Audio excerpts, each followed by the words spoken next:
out and sealed with a lining and an elastic to support it. Purses were also made. We used about 4 sachet rubbers joined together with a lining and sealed with a zip to close it. As you can see those beautiful flowers there, they were also made from our plastic bottles. The bottles were cut into various shapes, just like this flower. 8 minutes more. The top part of the flower was gotten from the bottom part of the bottles, and it was glued to a stalk. The stalk is gotten from the same piece of bottle. We applied some small amount of heat to twist it and use it as our stalk. And it was then sprayed with the paint spray to enhance its beauty. Dustbins were also made. Okay, sure. We first wash our bottles and then bored holes, both at the base and at the top, so as to pave way for the joining of the bottles. Just like this. The bottles were joined together using metallic strips. The metal strips were passed through the top parts of the bottles and then to form a square, which is the shape of the dustbin. Leaves were also used to serve as the base of the dustbin.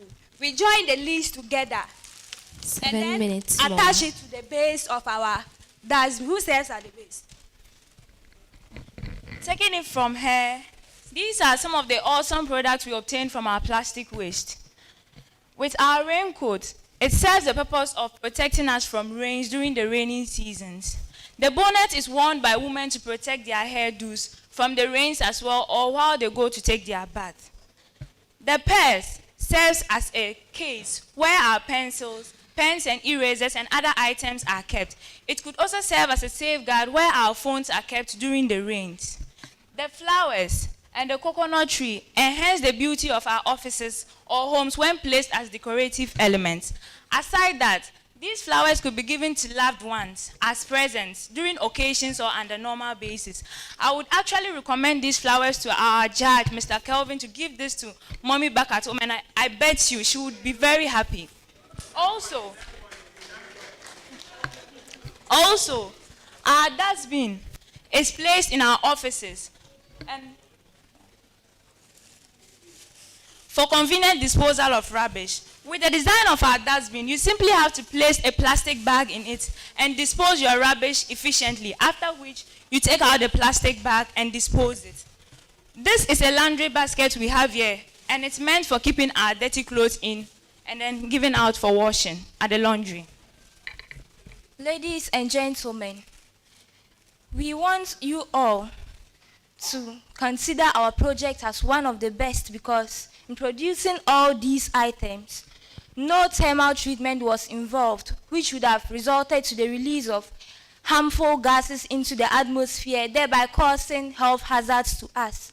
And so, in fighting or managing plastic waste, it should be done in such 5 a way minutes that more. at the end of the day, in solving the problem, it doesn't lead us to other problems. Harnessing the potential of useful products from plastic waste presents a promising avenue for senior high school graduates to generate income while addressing the global plastic pollution crisis. Ladies and gentlemen, our hope is that you support and improve our creative and innovative way of managing plastic waste so as to keep our various communities and our motherland Ghana as a whole a clean and safe place to live in. From the north where we come from, the Frafra man would say, the Katsina man would say, and the English man would always say, thank you.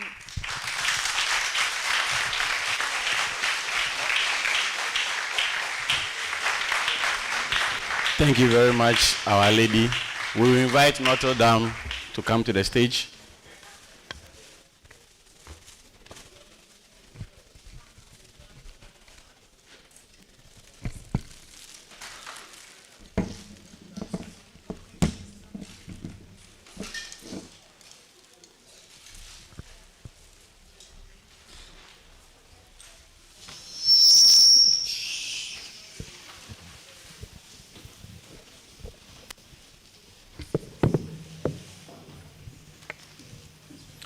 Holy Child should prepare next.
Notre Dame, you are ready.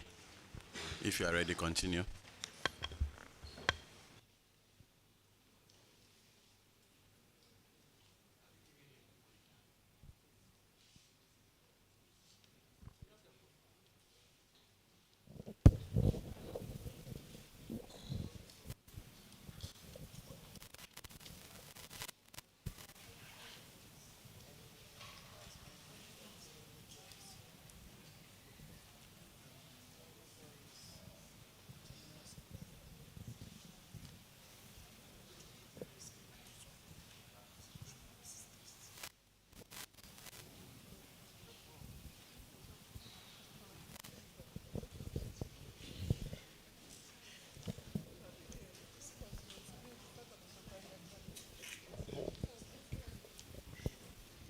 Plastic waste management, a pyrolysis project.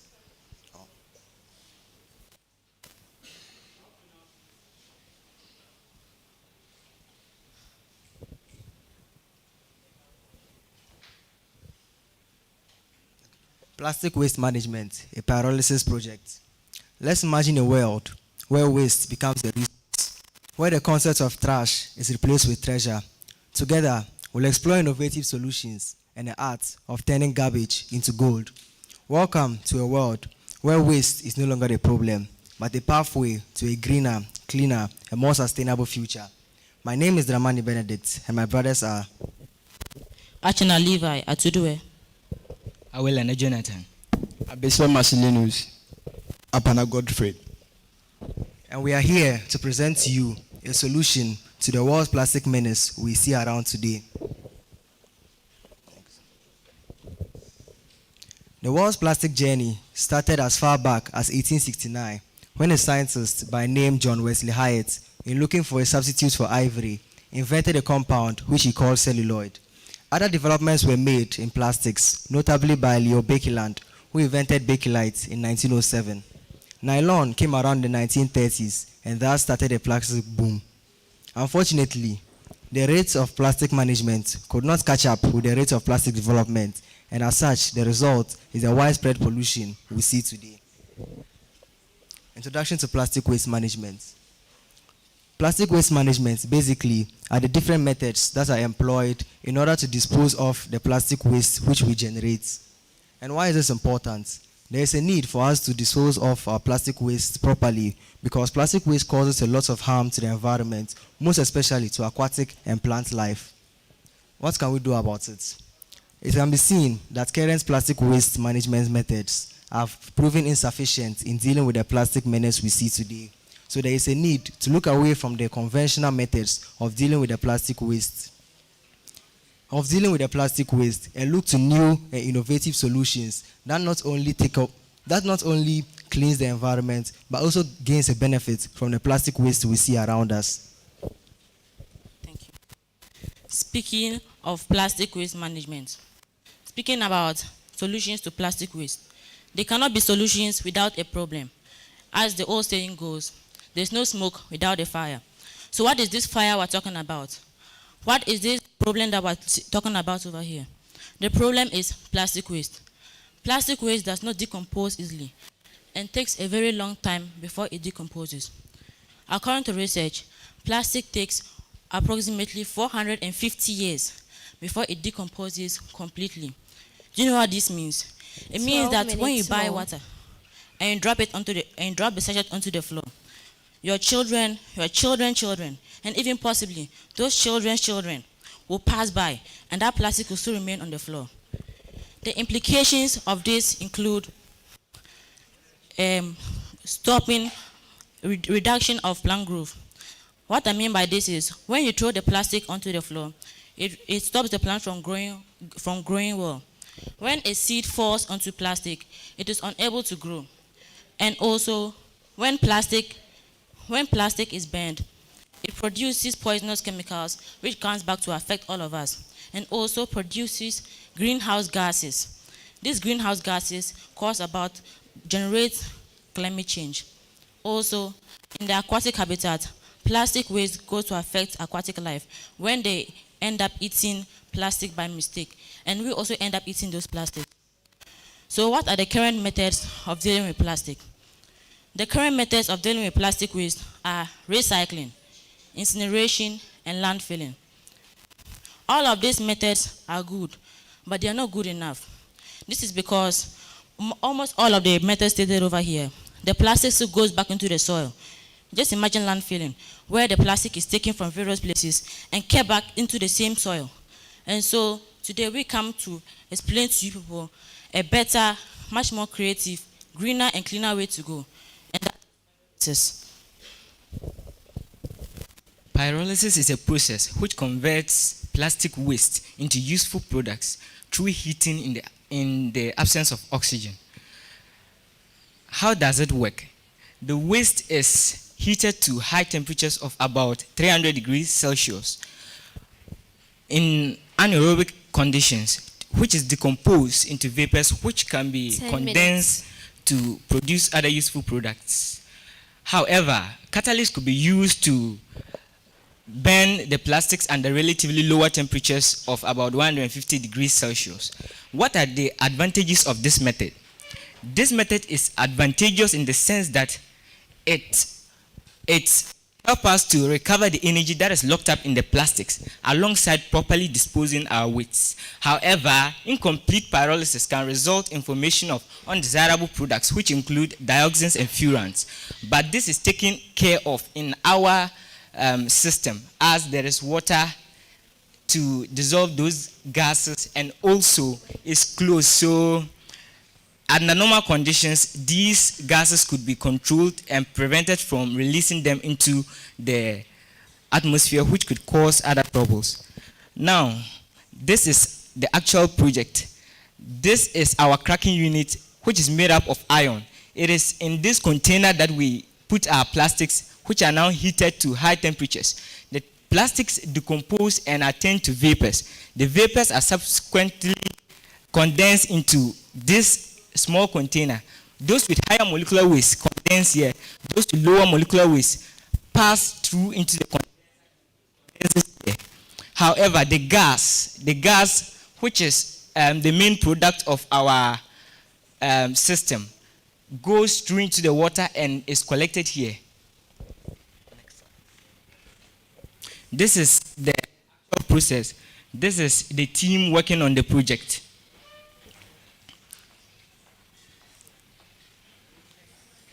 Yeah, this is the actual process we are demonstrating.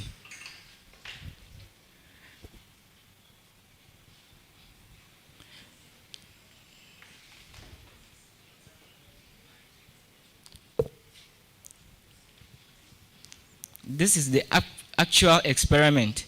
This is where we started heating our plastics inside the container. And here we started experiencing our gas. We decided to test it by lightening it. If we check, please next slide. If we check, we could see a flammable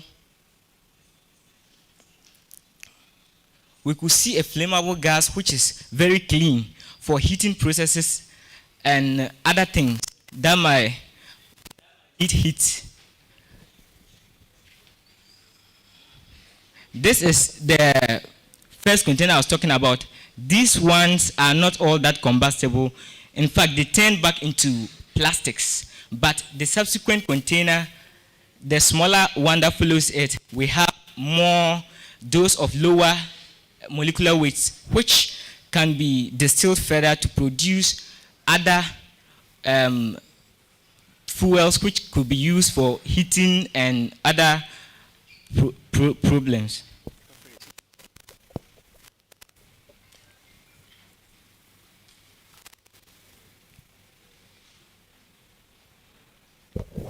The fuel generated through pyrolysis, after being purified, can be used in internal combustion engines and furnaces.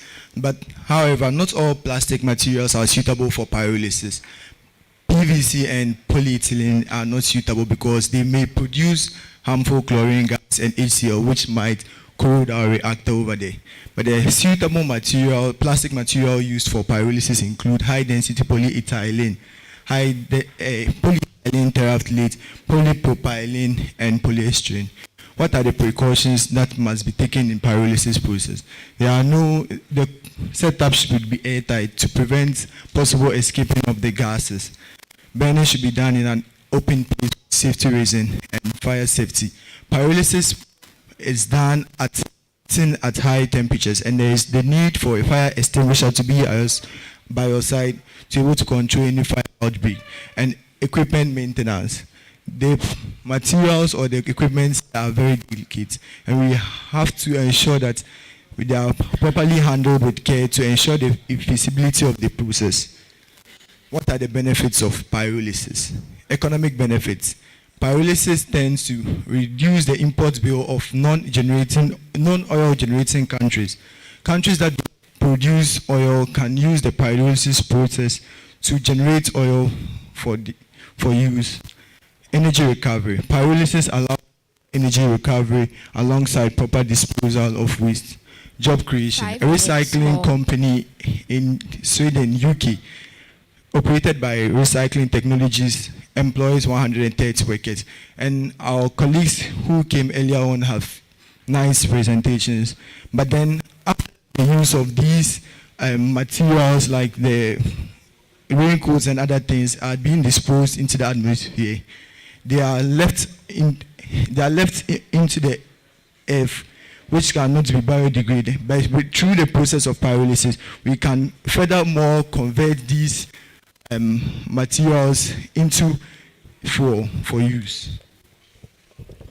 To wrap it up, as we all know, there's a popular saying that goes, "There's nothing hidden under the sun."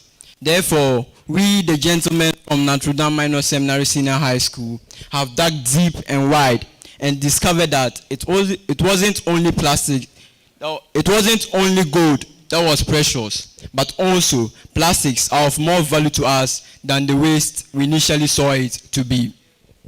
The point we are trying to make here is that plastics are readily available, even in our rural communities. Everywhere you go, you find plastics.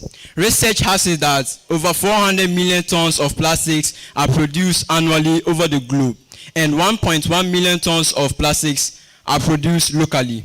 And the more reason why we have to find better and safer means of recycling these plastics so that they don't cause harm to our environment. It is very amazing that we were able to convert plastics, which serves as our raw materials, into energy sources such as fuel and gas, which can attract income and at the end provide jobs for millions of people. So before you drop the litter, remember, waste not waste. Thank you. Thank you very much, Notre Dame. We would like to invite Holy Child.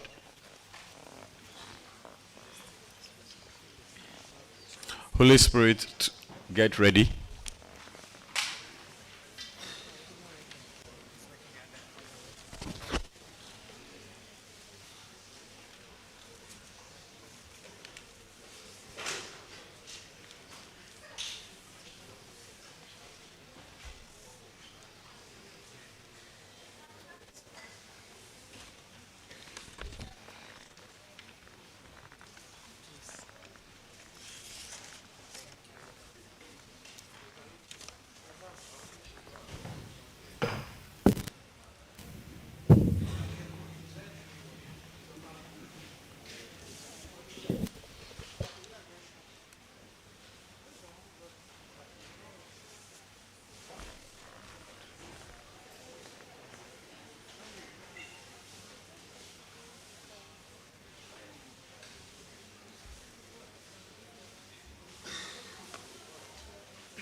Okay, you can start. Thank you. Good afternoon, the chair. Good afternoon, everyone. All protocols duly observed. I go by the name Sandra Okaiko Ahele Randolph, and I'm here with my co-presenters. Jennifer Tete. Nana Amadua Amwaku Jesse. We are here to represent Holy Child School and to solve the problem of the day. Now, how can plastic waste be better managed? We are all aware that activities performed day in and day out by humans are centered around the use of plastics. In as much as they help make human life very conducive, plastic also go a long way to disrupt the balance in the ecosystem due to its unbiodegradable nature. I would like you all to ponder on this question. Are we seriously waiting for the floods to draw more people before it comes to our notice that most of our drains are choked with waste and majority of these wastes are plastics? Or we are waiting for aquatic life to go extinct before it comes to our realization that the plastics we produce are polluting our water bodies? Did you know that a grey whale died on the shores of the sea in Thailand after vomiting over 80 plastic bags? Are we waiting to hear another case of death of an animal? In the year 2023, Ghana was ranked 4th amongst the top 10 most polluted countries in the world, generating 12,710 tons of solid waste, of which 89% are plastics. Now, about the problem of increasing plastics, plastics are going a long way to pollute our water bodies. If care is not taken, in the years to come, you realize that there will be more plastics in the sea than fishes. Now, about the increasing plastic waste and the SDGs, we have 17 SDGs, but then the goal 11, 12, 14, and 15 ponder on the reason why we should manage our waste, especially plastic waste. Plastic waste can be managed effectively by bioremediation and recycling. We identified a problem, and the problem was the rapid increase of plastic in our school. Holy Child School used to be a school that takes up to 500 students, but now it takes over 1,000 students. Due to this, more plastics are generated in the school, which leads to more plastic waste, and without immediate action, strain will be on the waste department and the local community at large.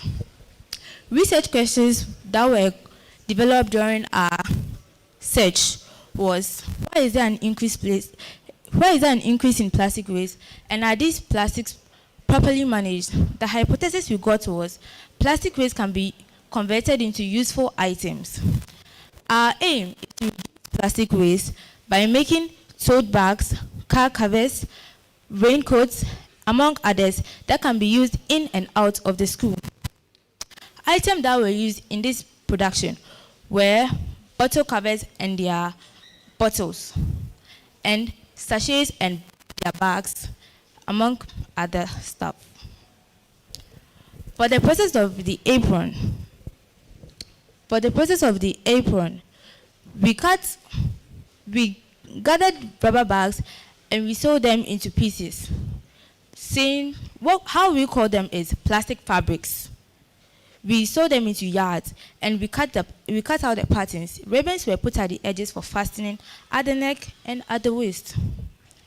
Also, the waist apron can be used by visual art students in any other school and also the butchers in the community. Because of its unobservant nature, there will be no stains on the apron. The shower curtain, which you can all see behind me, was made by us with the plastic fabric. The processes are displayed on the projector.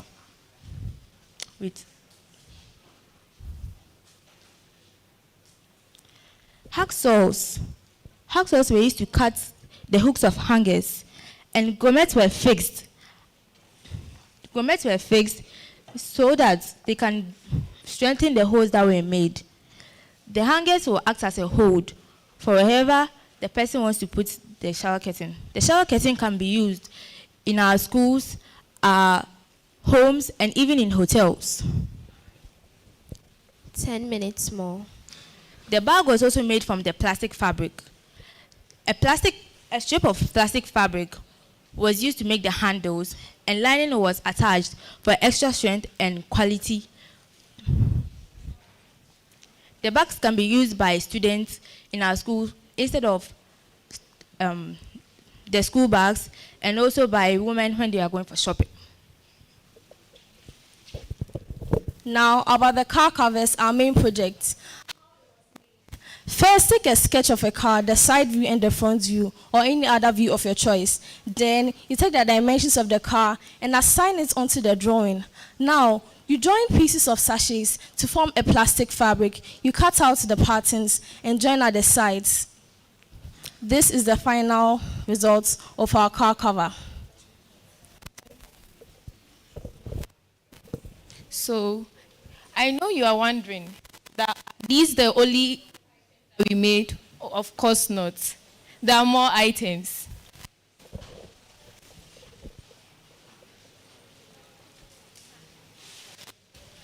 So that's a multi-purpose basket, can be used as a laundry basket, a dustbin for keeping items and other stuff. That's a book jacket made out of plastic. That's a pencil case made out of sachet. That's a file for your books, question papers, and more documents. That's a desk organizer made out of used hangers. And that's a jungle bag and a backpack. That's also a nice sandals made out of used straw. That's also a holder. And he's wearing a raincoat.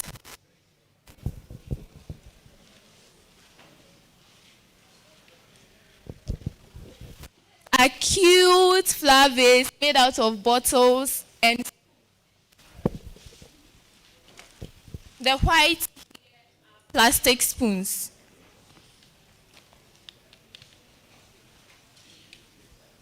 This a table stool. Sorry, it's a bag stool. You can use it in the classrooms. You see, some teachers come to class and they have to put their bags on the floor. We don't want that anymore. You can also see cute slippers here, also made out of straw. So these are the items we made. Now we have a video to show you. It looks like we have a little technical hitch, so please wait for the video.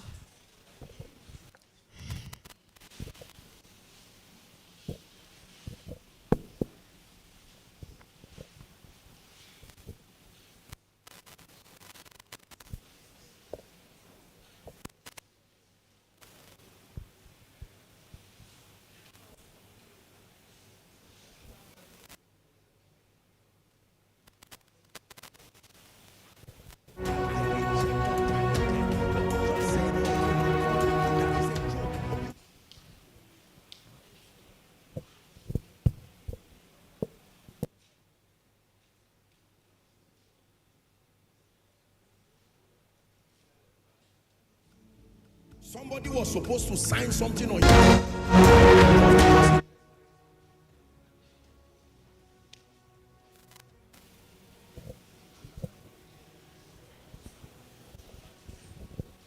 Now, of all our inventions and ideas, we can confidently say that everything done is a pragmatic way of curbing plastic waste and reducing the use of plastic simultaneously. Now, all these things made didn't take much income, and it can be made by anyone at home. It is cost-friendly, and all the things made here are very useful to the students on campus. Here is a critical analysis. Now, Holy Child currently accommodates 1,730 students. Now, if each student should own a tote bag made up of over 40 sachet rubbers, this means that we'll be carrying up to 69,400 plastic waste. Now, about the car covers. If each car in Ghana, and bear in mind, Ghana recorded a total of 3.3 3.2 million cars. So if each car in Ghana should own a car cover made out of plastic rubbers, this means that we will be carrying over 288 million plastic waste in just a short period of time. All these things are not hard to do. All you need to do is to sit at home and put these things together. Please enjoy the video.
So, as you can see in the items made, science, technology, engineering and mathematics was demonstrated in all the items.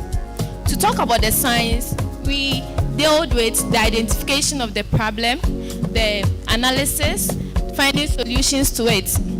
Then with the technology, it deals with various items, the tools, various techniques used. The assemblage of all the items coming together to produce a particular item is engineering. Then mathematically, calculations and measurements were made. Thank you.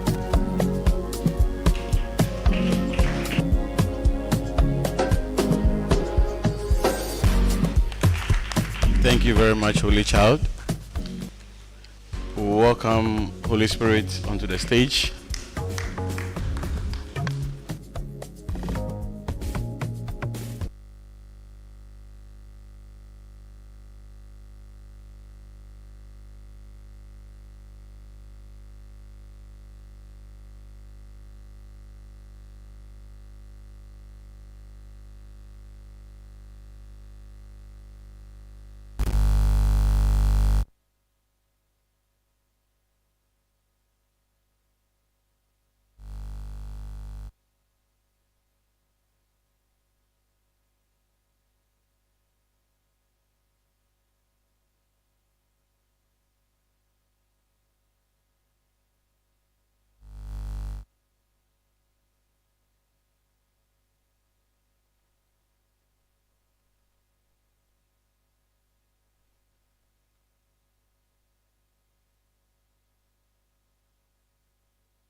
St. John's, please prepare for the next.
Spirit Senior High School from Chamba, and our project idea is using plastic waste to manufacture waterproof items, and I am Akins Comfort. I'm Dakra Petrina. I'm Peter Joshua. Nakwaja Dennis. And we have here Bukari Joseph. One may ask, what's plastic? Plastic is a synthetic material which is made from crude oil and natural gas. Plastic waste is the accumulation of plastic objects and particles in the Earth's environment that adversely affects human and the environment. From the background of the problem, it is clearly stated that Ghana generates around 1.1 million tons of plastic waste annually. This is posing a huge pollution problem to us as a country, affecting our daily lives as well as the future. Some plastics which have been mismanaged in our country include water sachets, polythene bags, and bottles. Research has proven that very little of the plastic we discard every day are recycled or incinerated in waste-to-energy facilities. It is stated that much of it ends up in landfills, where it can take up to 1,000 years to decompose, leaching potentially toxic substances into our soil, water bodies, and air every single day. Here, leaching potentially toxic substances into our soil it enters the ground and affects our agricultural purposes. And water bodies, it causes water pollution and can kill some of the aquatic animals. And it pollutes our air, which causes respiratory diseases. Also, news from the Ghana Business News, which was published on 25 February 2022, states that the percentage of water sachets that were improperly handled in 2010 was 9%, and later increased to 37.4% in 2021. So you can imagine, from 2010 to 2021, within this short period, about 28.4% of improperly disposed plastic waste. It increased a lot, 28.4%. And we as a team from Holy Spirit Senior High School, being the youth and the future of this country, have taken it upon ourselves to present to you a practical, cost-effective, and sustainable way to better manage plastic waste in our country, which will solve the problems stated above. Here are our project objectives. Our project seeks to address the following objectives: to reduce improperly disposed plastic waste in the country by 0.004 annually. You might see this as a very small percentage, but it's very great. And if we as a team are able to reduce it by 0.004, if every one of you is to also take it upon yourselves and reduce it by 0.004, by the end of each year, we'll be able to manage the plastics very well. And we'll want to create awareness in our community, the impact of plastic waste on us, by offering our project as a solution. And make other youth see our project as an income-generating activities that seeks to free our environment from plastic waste. Also, this will create jobs for the youths, because we all know that youths of nowadays want money. And unemployment is causing a lot of problems like social vices and others. And provide jobs to the teeming unemployed youth by engaging them as employees. Provide our community with easy alternative methods of using plastic waste to solve our daily problems. And these are the MOVs, or the mode of verification: the amount of plastic waste collected from the bins, patronage of our products, the fora, the labor hired, and benefits of our projects. In the process of developing our sample, about 350 water sachets were used. This gave a weight of about 0.56 grams. In our annual projections, we will be using about 3,000 water sachets to make our items. 3 million, and that is about 4.8 tons out of the national generated waste of 1.1 million tons of plastic waste. I think if every year we 10 18 minutes here more. 5, we are able to take out 4.8 out of the 1.1, it will help a lot. We also created fora in the community, which will help the people to collect this thing for us to use as our raw materials. We realized that we would not get the desired waste needed for production if education is not given on how to handle waste properly. We would also provide free dustbins for plastic waste collection in the communities to ease our work of collection. Also, our project will engage some youth. For instance, we need some of them as workers, that is tailors, transport officers. We will also need some support with manual labor in the sorting out process. All these people will earn some income from the way they carry out. As our main objective is to reduce waste, this activity of using the plastic waste as raw materials for manufacturing useful artifacts will help us achieve it. This will also enable us to achieve our goal 4, that is reducing unemployment in the country, since jobs will be provided for about 20 people. Using plastic waste to make raincoats, spreading mats, car or motorbike covers, umbrellas, etc. by gluing. This is very easy to do. Anybody can learn to make these things.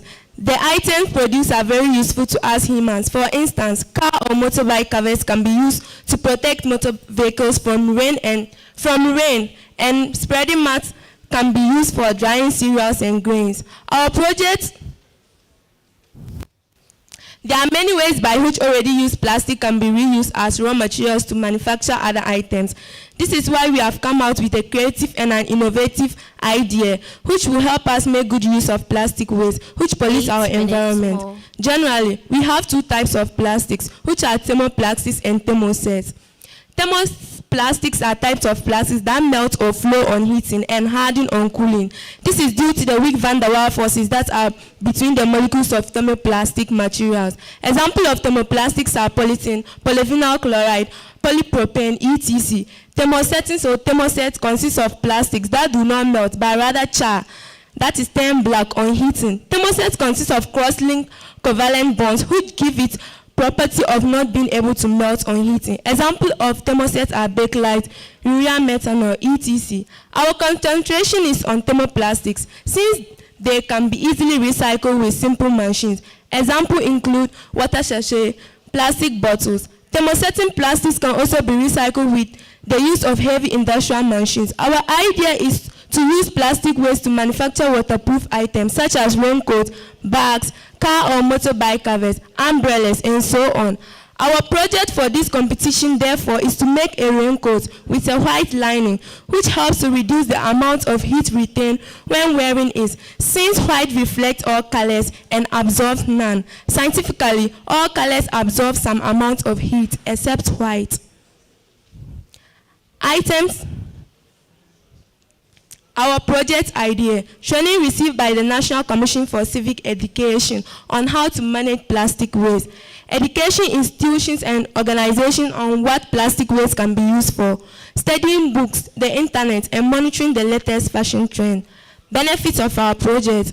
It will reduce plastic waste in our environment and the improper handling of plastic waste. Reduce unemployment. Serve as a source of income. Solve the problem of people who are not able to afford raincoats.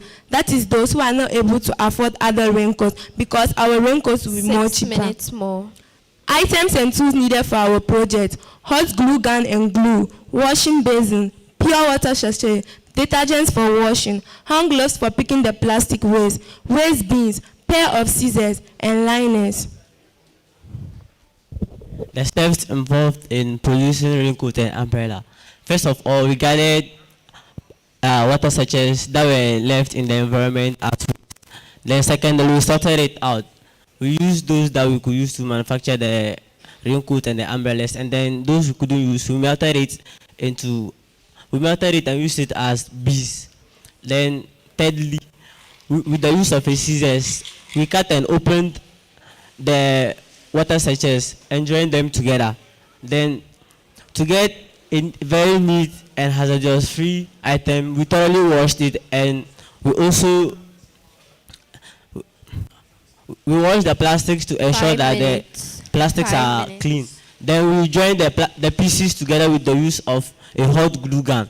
I think we have it here.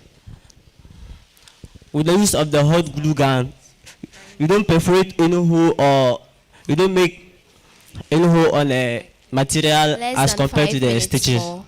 Then we sought the assistance of a qualified fashion designer who helped us to measure the materials for joining. With the use of the hot glue gun, we again join the cut pieces together to get our final products. That's the raincoat and the umbrella we have here. And then the raincoat you have here, you can see a white lining inside it. From our research, it was proven that it's only white that reflects all lights. And all the colors absorb at least some amount of heat, but white reflects all lights. And here we have the pictorial representation of all our processes. First, we started 4 with the minutes gathering, more. then with the sorting of the sachets, then with the carton. Then we washed it and joined it with the hot glue gun. And then as you can all see here, the raincoat was being cut out by a fashion designer. Then go. We can all see our final product here. That's the raincoat and then the umbrella. And okay. Let's go to the advantages of using the hot glue gun. As you can all see here, we have a raincoat here that we used stitches on, and then it began tearing after some time. So this time we decided to use the hot glue gun because we see it to be more advantageous than the stitching. Then the merits of using the hot glue gun: it is time efficient, it is cost effective, it is durable as compared to the stitching with needle and thread, and it's also simple. Let's go to the financial report on the project sample. That's labor. We saw the help of 10 people, and each of 3 them minutes more. were paid 20 Ghana cedis. So in all, we spent 200 Ghana cedis on hiring labor, and then the transportation. That's we went to the fashion designer and also came back, and each trip cost us 10 Ghana cedis. In total, we had 20 Ghana cedis, and then the overhead cost. That's the cost that we incurred in making our sample, but we didn't know the specific place that we spent those monies on, and those ones also summed out to 100 cedis. So in total, we have an amount of 320 Ghana cedis. And this is our 1 year expected production budget or projection. We are projecting to use about 20 people, and each of them will be paid 600 cedis. So in a month, we'll be spending 12,000 Ghana cedis on hiring the labor, and then annually we'll be spending 144,000 on labor. Then the glue guns, we will need 10 in a year, and then each of them will cost us 100 Ghana cedis. And then because we cannot be buying it every 2 month, minutes more. I think we can be using it. Then annually we'll be spending 1,000 Ghana cedis on the hot glue gun. Then the glue, we need 250 pieces, and each of them will cost us 4,000. So in a month we'll be spending 1,000 cedis on the glue, and then in a year that will be 12,000 cedis. Then the transportation will be incurring about 7 trips, and each of them will cost us 100 cedis, and in a month we'll be spending 700 cedis on transport, and in a year that will be 8,400.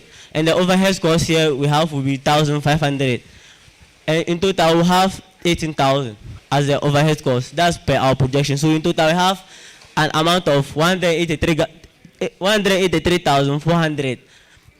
Then this what we think we'll get if we sell our project. If we make 5,000 raincoats and price each of them at 35 Ghana cedis, we'll get 175,000 from the raincoats, and the umbrellas, if we make 3,000 and sell each of them at 20 Ghana 1 cedis, we're minute making more. 60,000 from it. And then the tarpaulin, if we make 2,000, we are able to sell it at 15 Ghana cedis, we'll be making 30,000 from each of them. So in total, we'll be making 265,000 Ghana cedis from it. So our expected profit from the project will be 81,600 Ghana cedis. That's 265,000 less 183,400. So the 30 profit seconds more. percentage to the production cost will be 44%. And I would like to end by asking the question that if our project is able to generate this kind of amount of money and also help in reducing the plastic, why wouldn't we all invest in our project? Thank you. Thank you very much, Holy Spirit. We invite St. John's Opukware get ready. St. John's, can you come to the stage, please?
Xavier, this Kelvin, Emmanuel, Fred, Beafini, Ransford, and then Albert.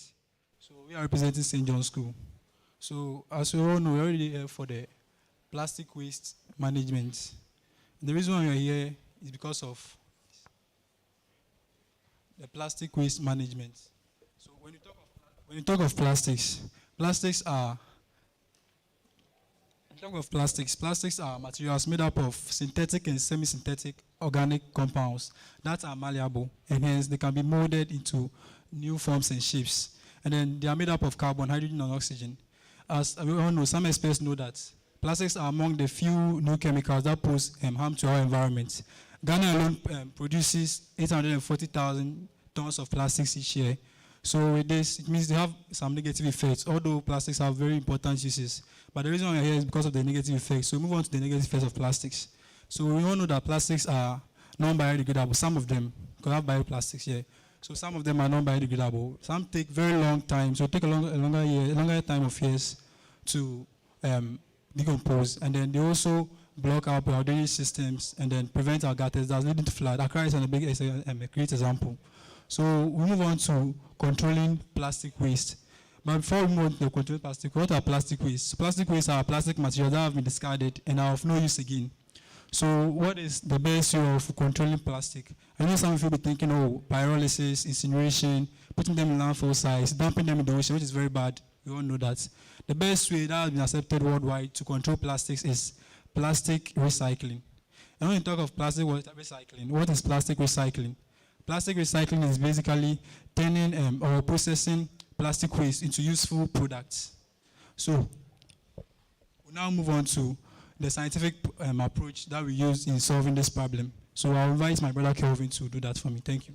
Okay, so since we are using the scientific approach to minimize bad effect of plastic waste, there will surely be a problem. So we have to identify the problem. And the issue is recycling has not been done effectively. This can also be in another language. That is, there is a smaller percentage of plastics that are being recycled every year. So we are to find new ways to improve the effectiveness of recycling these plastics. Very well. That's the effective way of plastic recycling. And we move on to hypothesis. So in this hypothesis, we found out that in order to reduce the amount of plastics that are deposited in oceans and landfills every year, we have to find new ways to improve how to recycle these plastics in artistic and scientific ways. Then we move on to the research we conducted. We looked at various case studies that helped us to arrive at plastic recycling initiatives. Then we also consulted a lot of experts. And through this, we had new ideas. Then we tried out these new ideas in the real world to see how they will perform. And guess what? It was a success. So we went on for the data. We surveyed a lot of people to get their opinions about what we did. And the response was quite positive. They said it really had impact on the environment and the recycling process too was very effective. So through this, we did some projects. And here are some of these projects. The vacuum cleaner over here, the flower vase, the water pump, the waste paper bin, the fruit juice or water dispenser, then the portraiture of a person. So from here, I'll hand it over to my brother Emmanuel to continue with the inventory. Thank you. So with the inventory, we stated the items that we use in producing the items that we have here. And so we move on to the mosaic, which is that one, as my brother stated. That one, we use plastic consumers rubbers. Then we also use wooden frame, that's the other one. Then plywood. So we move to the vase, the flower vase. The flower vase, we use this disposable spoons. And we also have cylindrical disposable cap, which we use for the shape. Then we move on to the waste paper bin. The waste paper bin. The one we use plastic bottle tops and the lid of a container, of a margarine container. Then we move to the next one, the fruit juice dispenser. The one we use plastic gallons, plastic bottles, and bottle tops, and we also use a small container, the shito container. Then also we move on to the fan, which with the fan we use the styrofoam, the PVC pipe, the fridge fans, a box, and then the switch. Then we move to the vacuum cleaner. The vacuum cleaner we use the 1.5 liter bottle, the PVC pipe, the mouse can, the motor, the wires, and styrophones. And we also use batteries and switch as well. Then also we move next to the water pump. Sorry. Then with the water pump we use styrofoam, the tubes, the plastic bottle tops, and switch and batteries. Then we move on to the technical qualities. So here we give a brief description of the items, the tools and materials we use in their production. So we look at the mosaic work. And when I say mosaic, one may ask, what's a mosaic work? A mosaic work is a type of artwork where a particular material is used in the production of the artwork, just as we have here. So with this one, we use consumer plastic rabbits, sorry. That's what we use in creating the image of Stephen Tando Appiah. So from here, I will invite our brother Ransford to come. Okay, sorry. Come down. I also 8 minutes more. I hung the mic to my brother Ransford to do the rest. So as you can see from the top, we have the vacuum cleaner here. So this is my brother Albert. He's going to help us with the demonstration of the device. That's how the device works. So this is the vacuum cleaner. So as you can see, it's just sucking the rubbish. Come on, wait. Charlie, take it down. Go down there.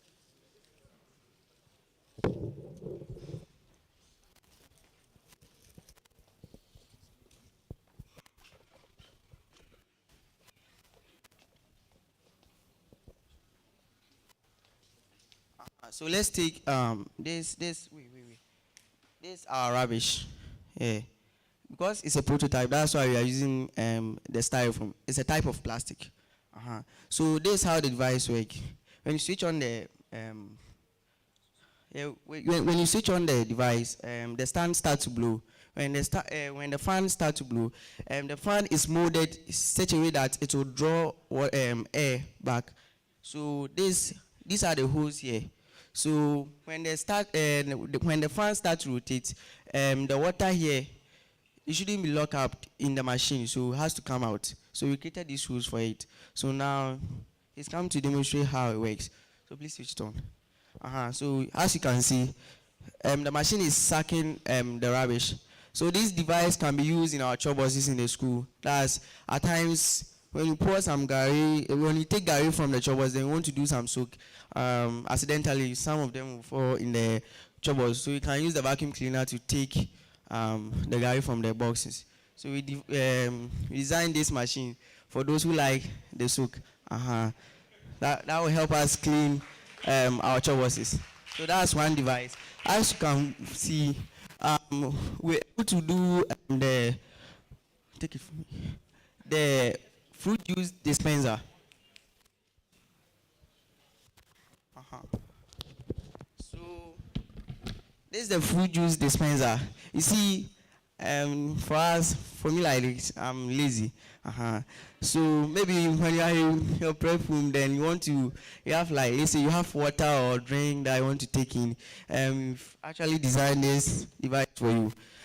This device doesn't use any motor, doesn't use battery. Yeah, it doesn't cost that much. All what you have to get is your gallon. Yeah, as you can see here, we just made the cartons from a gallon. That's a fry tall gallon to mold it. So to make this, you just need your plastic bottles from this Coke, and then straw from Calipo. 5 minutes more. To do it. So he's here to show you how it works. So first of all, for it to work, you have to open the top. Yeah. Then now, you see this cover, it's specially made. It's part of the device. When you buy the drink, when you open it, you just throw out. Just keep that bottle top. Then you insert the device bottle top. So this will serve as a funnel. So you see, as you can press it. So when you press, you see the drink is going inside, and we have a locker here to lock it, else it will come out. So we actually made this locker to lock it. So when the locker is inside, it won't come out. This is based on one of our physics principles. That's from our Pascal principles. So when you open the lid, the atmospheric air that's around occupy the volume that's inside the bottle. That's the reason why the drink doesn't come out. So now you have to close it. So now when you close it and want to take drink from it, just remove it. You see, nothing is coming. Abi is amazing, it's wonderful. Nothing is coming. So when you want to take some of the drink, you just open it up, and then you see it will come. When you close it, it stops. When you open it, then it will come. Then when you close it, it will stop. That's how the dispenser works. Then we have the water pump here, but because the time is due, this is how the water pumps work. This one, because it's a prototype, and because we are situated around the sea, getting water in our school is very difficult. So there's one stream there. We can use this water pump to take water from that stream to the school to do our washings and stuff. So we made this water pump. More.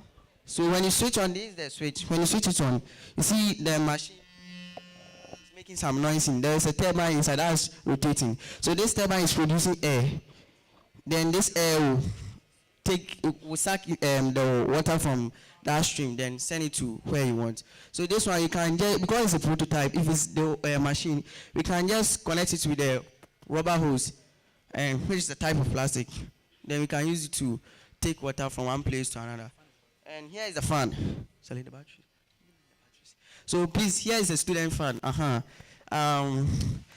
times when there's light out in the school, you find it difficult to sleep.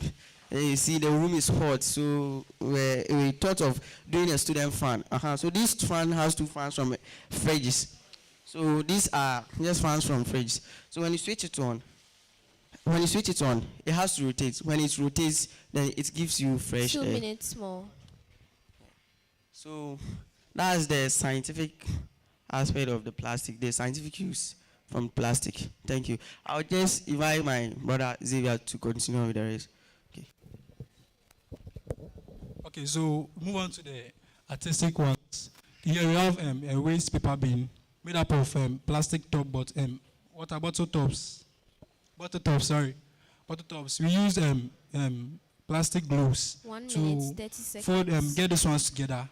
You had the video, but actually our friends skipped it, so we couldn't show you the video. And then here's the flower vase he was talking about. You use disposable spoons, as you can see here. Here it is. So then the picture mosaic. I think that's all. So thank you very much. Thank you very much, St. John's. Can we have Opoku Wari, please?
representing Opokwari School on the theme Navigating the Waves of Change.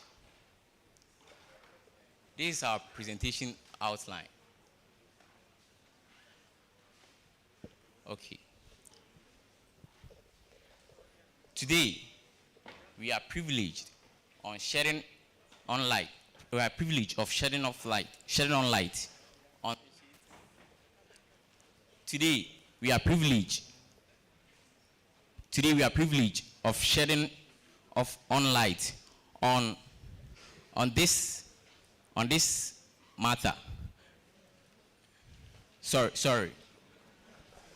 Okay, so we are much privileged to be here to present our project concerning plastic waste management, and then we are representing Opokwari School with our team. So this is the outline of our presentation, running from the introduction down to the conclusion. Okay, so now let's talk about plastics, right? When you talk about plastics, we all know plastics, you've all seen, but I want to tell you that plastics is something like a synthetic polymer that's actually formed from the condensation of two or more polymers. And then you see there are a lot of plastics around, and then we are here purposely for addressing the problems of plastic pollution. And we test the objective of our project is addressing the problems of plastic menace through innovation. Okay. So as I was talking about the plastics, they are being used extensively in both water and then water packaging because of the inherent properties such as low bulk densities and inexness that makes them convenient for packaging. Okay, let my brother to continue. Okay, so with this has led to plastic pollution in the environment. This has led to plastic pollution in the environment. And this has led to plastic pollution in the environment. And it has created a lot of problems on the environment and the ecosystem as a whole. This plastic pollution is caused by, is either by land-based or such as improper disposal of plastic waste and littering of plastics and what have you. Also, it is also based, it can be, and also by industrial based, such as improper disposal, such as release of microplastic from various industries. And this has also resulted in creation of problems on human health, ecosystem as said already, and wildlife, and what have you. 12 minutes more. Okay, so talking about the problems that plastics have created. So taking the environment, it has caused pollution. You see, plastics have littered the natural landscape and it also littered along the coastlines. So one thing that it does have on the environment is that it has disrupted ecological balance, and also it has disrupted the habitat of terrestrial and aquatic animals, because when we dump these plastics into the oceans, small fishes get entangled in them, and also the plastic debris, they mistaking them for food and then they take them inside. So as humans, when we take in those fishes, the harmful substances in those plastics also get into us, and they cause potential carcinogenic effects and also endocrinal disruption. Secondly, on the economy, they result in the loss of tourism and pleasure, because when the coastlines are littered and the natural landscape is being littered around, people do not get a pleasure to visit those places, and therefore it results in the reduction in tourism, and then the economy is also shrinked because of this. So this problem brought our team together in order to work out for a possible solution. We collaborated with our Green Club. Before that, when you come to Opokwari School, the irregular checking of plastic waste bins led to the overflow and overscattering of plastic all over the campus. Due to high cost of manpower, fuel, efficiency of plastic waste collecting trucks, since they have to go around searching for bins which may not be even yet full. So my team and I explored all avenues and came out with a technological way of solving this problem. 10 Our minutes output more. was beyond our wildest dream. We were able to come out with a smart bin which was based on IoT.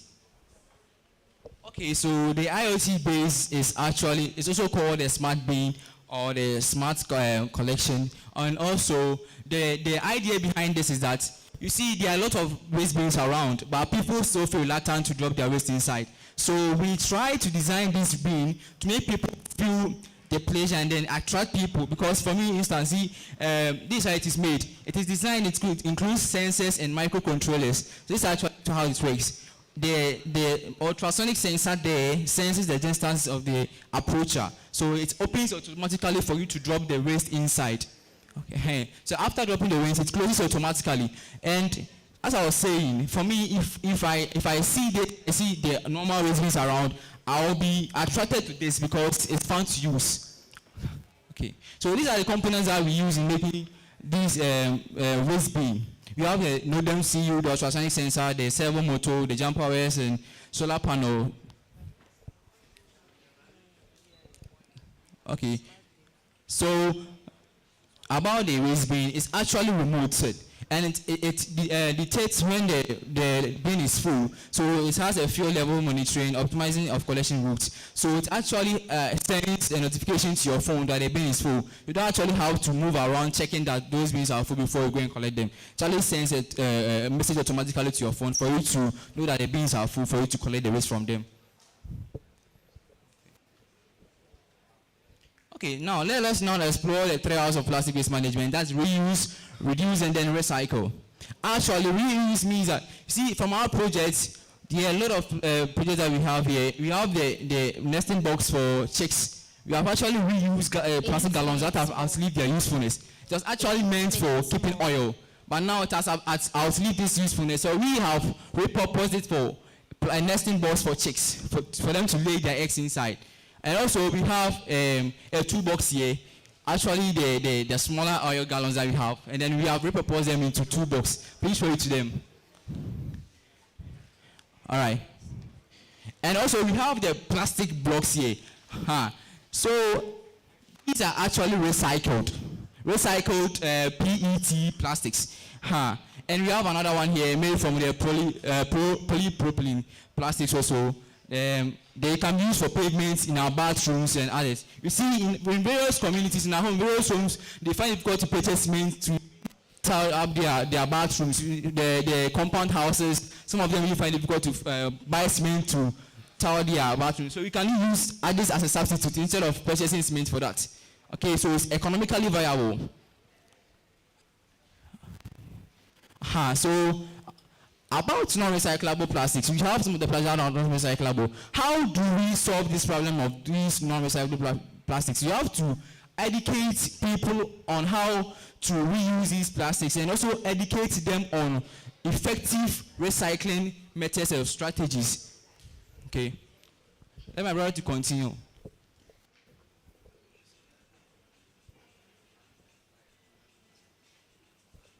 Another way to deal with plastic waste, another way to deal with plastic waste management is to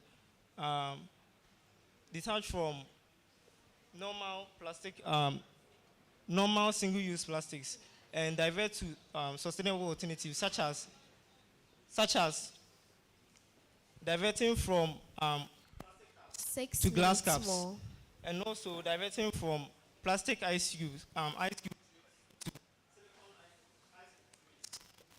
We can also use paper bags instead of plastic bags. And how do we do this? We can carry reusable clothes. We can carry reusable clothes or tote bags when shopping to avoid plastic bags. Many stores can encourage this by offering insensitive alternatives. And they can also charge for plastic bags so that many people will not go for the plastic bags, but instead go for maybe paper bags also. Another way also is to use refillable water bottles, such as metal water bottles, instead of buying 5 minutes bottled more. water. Bottled water. Okay.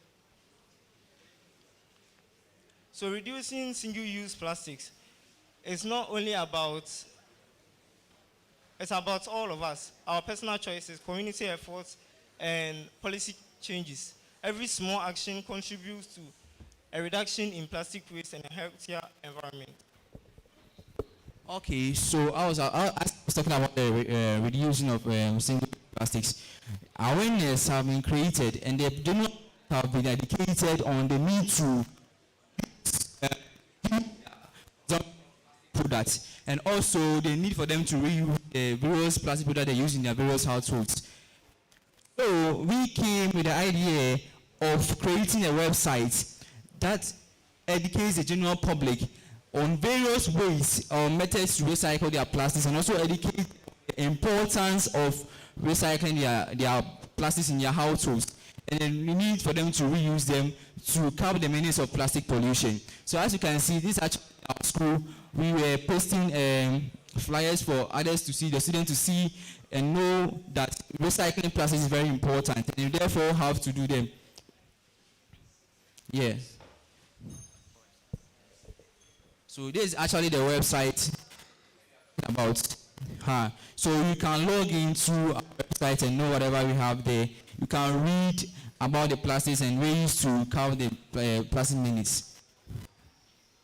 So what are the environmental impact of these plastic waste management? So in our the management of our plastic waste, we turn them into this. What do these projects have on the environment? First, it has reduced plastic pollution, because going around picking those plastic rubbers to make these, we make use of large quantities of them. So in making even one of these, you need to gather most of the plastic bottles and then sachet rubbers to make this. So going around, we make sure that a lot of them are being collected from the environment, and it has reduced the pollution of our environment. It has also saved energy. Compared to like producing new plastics, recycling them has become very easy, and then it is less expensive. You can even do them in your households rather than sending them to the industry. You can just do them in your house, and it has reduced conservation. Conserve valuable resources such as petroleum, which is a finance resources used to make plastic. So the social impact is that it has created jobs. People may take this as their jobs, especially those in the rural areas. They can take this as a job, because recycling them and then selling them to people in the environment also creates job for you. It's a source of income for you. And also it has resulted in affordable housing. See, turning this into, as I was saying, that in various households, they really find it difficult to make floor tiles. So instead of this, it's very affordable to you for your corridors and your bar tiles and everything. And also community engagement. It requires a teamwork to make this. One person can do it, but you see, two heads are better than one. So we come together and then put hands together to make these projects. We make sure and take a step forward that community engagement is also ensured. And then the health and safety. When you're making this, you have to melt these plastics in an enclosed system to prevent exposing yourself to harmful fumes. Okay, so in our melting of these, we did it in an enclosed system to prevent oneself from such as carbon monoxide, carbon dioxide, and other harmful gases. So I would like to say that let's all embrace these procedures of plastic waste pollution. With this, we take a step forward towards a more sustainable future, and also help to curb the menace of plastic pollution. We end our presentation. Thank you. Thank you very much, Upokuware. Bishop Herman, can you take the stage? Bishop Herman, can you take the stage, please?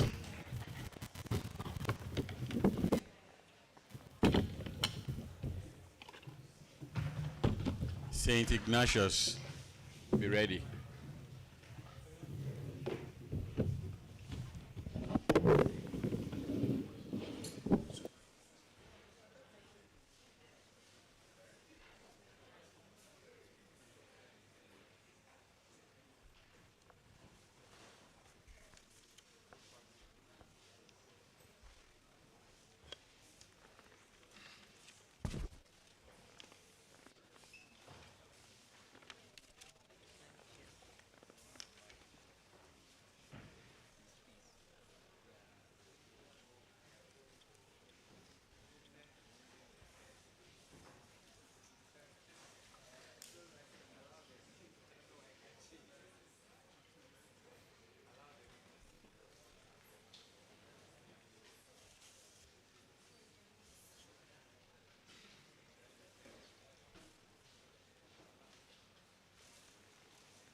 afternoon, ladies and gentlemen. I welcome you to today's event. This is a presentation by Bishop Herman Stenti on the theme Plastic Waste Management. Although plastic is used and turned into other products such as bags, raincoats, and the like, plastics are still in our environment, and after some time, those ones will still get spoiled or destroyed and go back into our landfills. To solve this problem, we have created a system known as the Paralytic Multipurpose Cooker, aka PMC23. This is the outline of our presentation.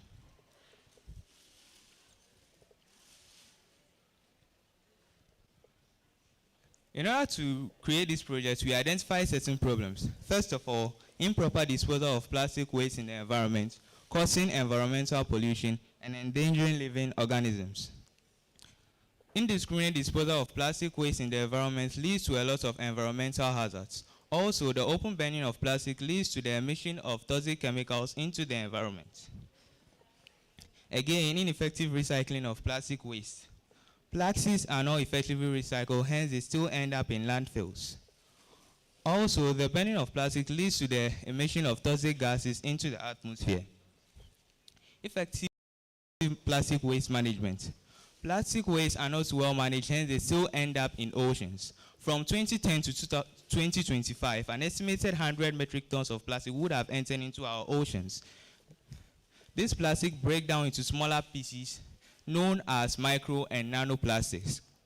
These micro and nanoplastics are absorbed by what we call contaminants in the ocean. And these contaminants, together with the absorbed plastics, are mistaken for food and ingested by fishes. These fishes end up in our market, and the consumers tend to ingest these micro and nanoplastics. The annual microplastic ingestion is estimated at a range of 74,000 to 121,000 particles. The production of greenhouse gases is also a great problem associated with plastic waste. During the pyrolysis process, or during the pyrolysis or burning of plastics, greenhouse gases such as carbon 4 oxide, carbon 2 oxide, as well as methane gas are emitted into the atmosphere.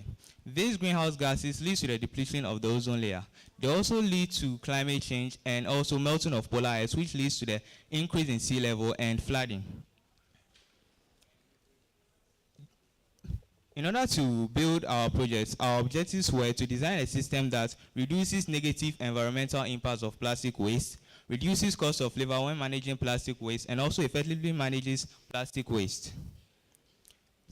Talking about effectively managing plastic waste, the diagram here shows us that plastic waste could be recycled, i.e. repolymerized, or turned into other forms such as chemical, fuel, or used to generate electricity. It impacts the environment by helping to get rid of tons of plastic produced every year.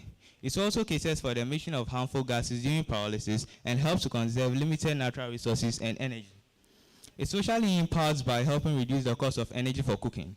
It also provides an alternative heat source for cooking and provides an alternative source of fertilizer for farming activities. I now hand over for Emmanuel to show you how the PMC23 functions.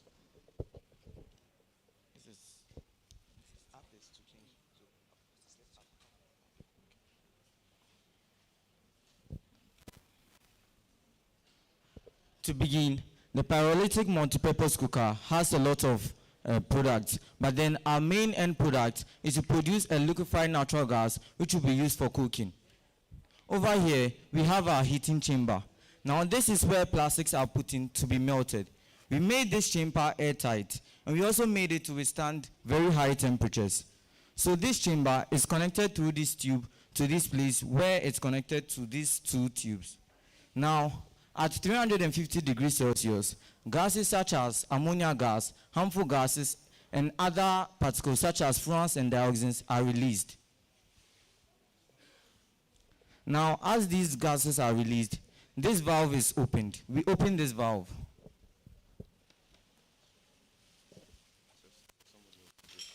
We open this valve to allow the passage of these gases into this chamber. Now, in this chamber, that's what's over there. Now in this chamber, we have two containers. The first containing water and the other containing acetone. So the gases pass through this tube and enter into the water, where the ammonia gas dissolves into the water. This is due to the bond between the ammonia and water molecules. The other harmful gases and particles 10 minutes which do more. not dissolve in the water escape through the water and enter into the acetone where they dissolve, because the acetone is a solvent for dissolving these molecules. So, so I want him to play the video. So during our experiment, this was where the harmful gases were bubbling out into the acetone. Now many of you might wonder, how did we know the temperature of our heating chamber over here? We did that with the help of our thermometer over here, which was placed in a spot we made. It's not a hole, so it doesn't enter, but it's a spot we made to know the temperature of the contents of the heating chamber. Now at 450 degrees Celsius, this valve is closed, and this one is opened to allow the passage of another gas, which is known as methane gas. Now the methane gas passes through this tube, through this container, where it is condensed. Where it is condensed, and then enters into this container as a liquefied natural gas. Liquefied natural gas is simply condensed methane gas. So this is another video during our experiment where we were able to get our liquefied natural gas. Okay, so this whole process took about 50 to 60 minutes, where after 35 minutes, that's where we got the harmful gases and ammonia gas. And after 45 minutes, that's where we were able to get our liquefied natural gas. Now the benefit of the ammonia gas dissolved in water is that it serves as a liquid fertilizer to farmers and others in the agricultural industry. Also, dissolved harmful gases and other particles in the acetone also is a way of reducing the harmful gases that are released to the atmosphere whenever they are trying to manage plastic waste.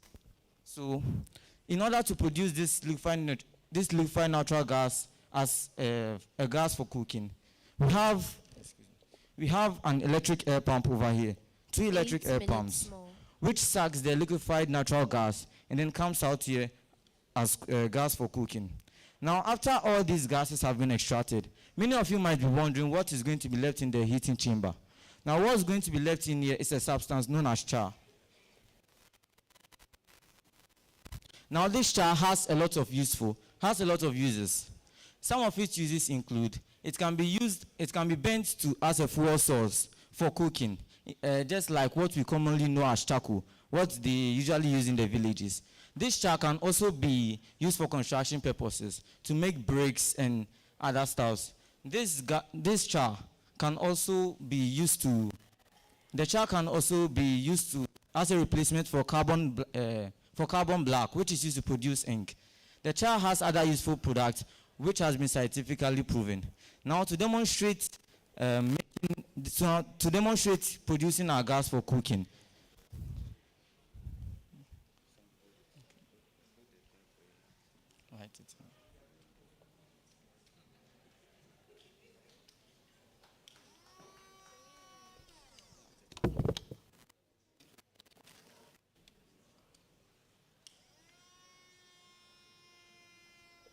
now this is the fire we are getting, which will be used for cooking. So now this tube here is connected to this gas burner, where the user can use to cook. Now to power our 2 electric air pumps over here, we have a solar panel over here. We decided to use solar panel as our source of electricity because it is a renewable energy source and releases no greenhouse gases into the atmosphere. So our solar panel over here, during broad daylight, charges the DC battery over here, which is used to power our electric air pump. We also designed our system over here to be adjustable in such a way that the user can turn this to face the direction of the sun.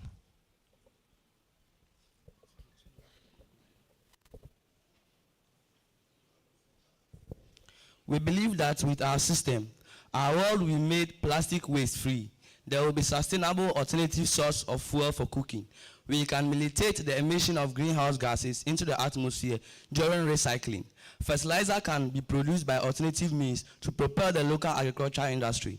Char can be produced for water purification, soil amendment, construction purpose, etc. It is sad to know that repurposing, recycling, or reuse of plastics for a period of time, the repurposed or recycled plastic that have become a high value product such as raincoats, baskets, or other things will definitely become waste products in our environment. If I may ask, are we looking for a permanent solution or a temporary solution? If indeed we are looking for a permanent solution, then it is PMC 23. Thank you.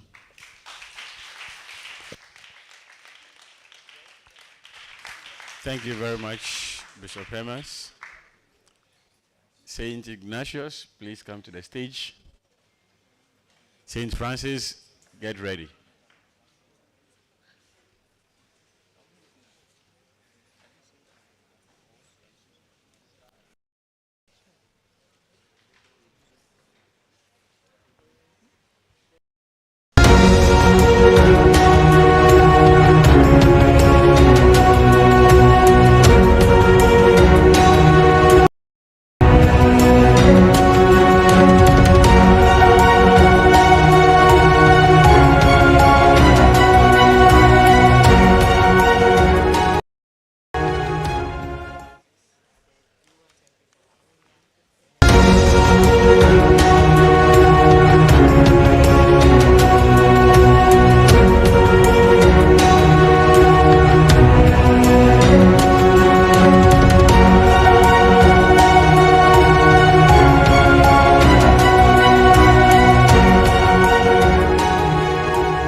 Collins Angang, man. Abdurazak Fozan. Abu Peter Kwata. Omar Fati Hatmunabolono. Good evening, ladies and gentlemen. May the Lord be with you all. I can see our auditorium is somehow boring, but I'm assuring you, after our presentation, your day will be made. We are from West in the Upper West region, and as you already said, we are from St. Ignatius of Loyola Senior High School. Okay, as our main challenge today in our today's world, plastic waste. Plastics are now taking place of our vegetations and plants. They are now becoming the fish in our oceans. Very heartbreaking. All thanks to STEM. Long before I was introduced into this program, I already thought all hope was lost. But now, I'm getting to realize that through our young minds, humanity will soon get a remedy. Talking about plastics, what are plastics? Plastics are just materials that can be melted and molded into various shapes. We have organic plastics and inorganic plastics.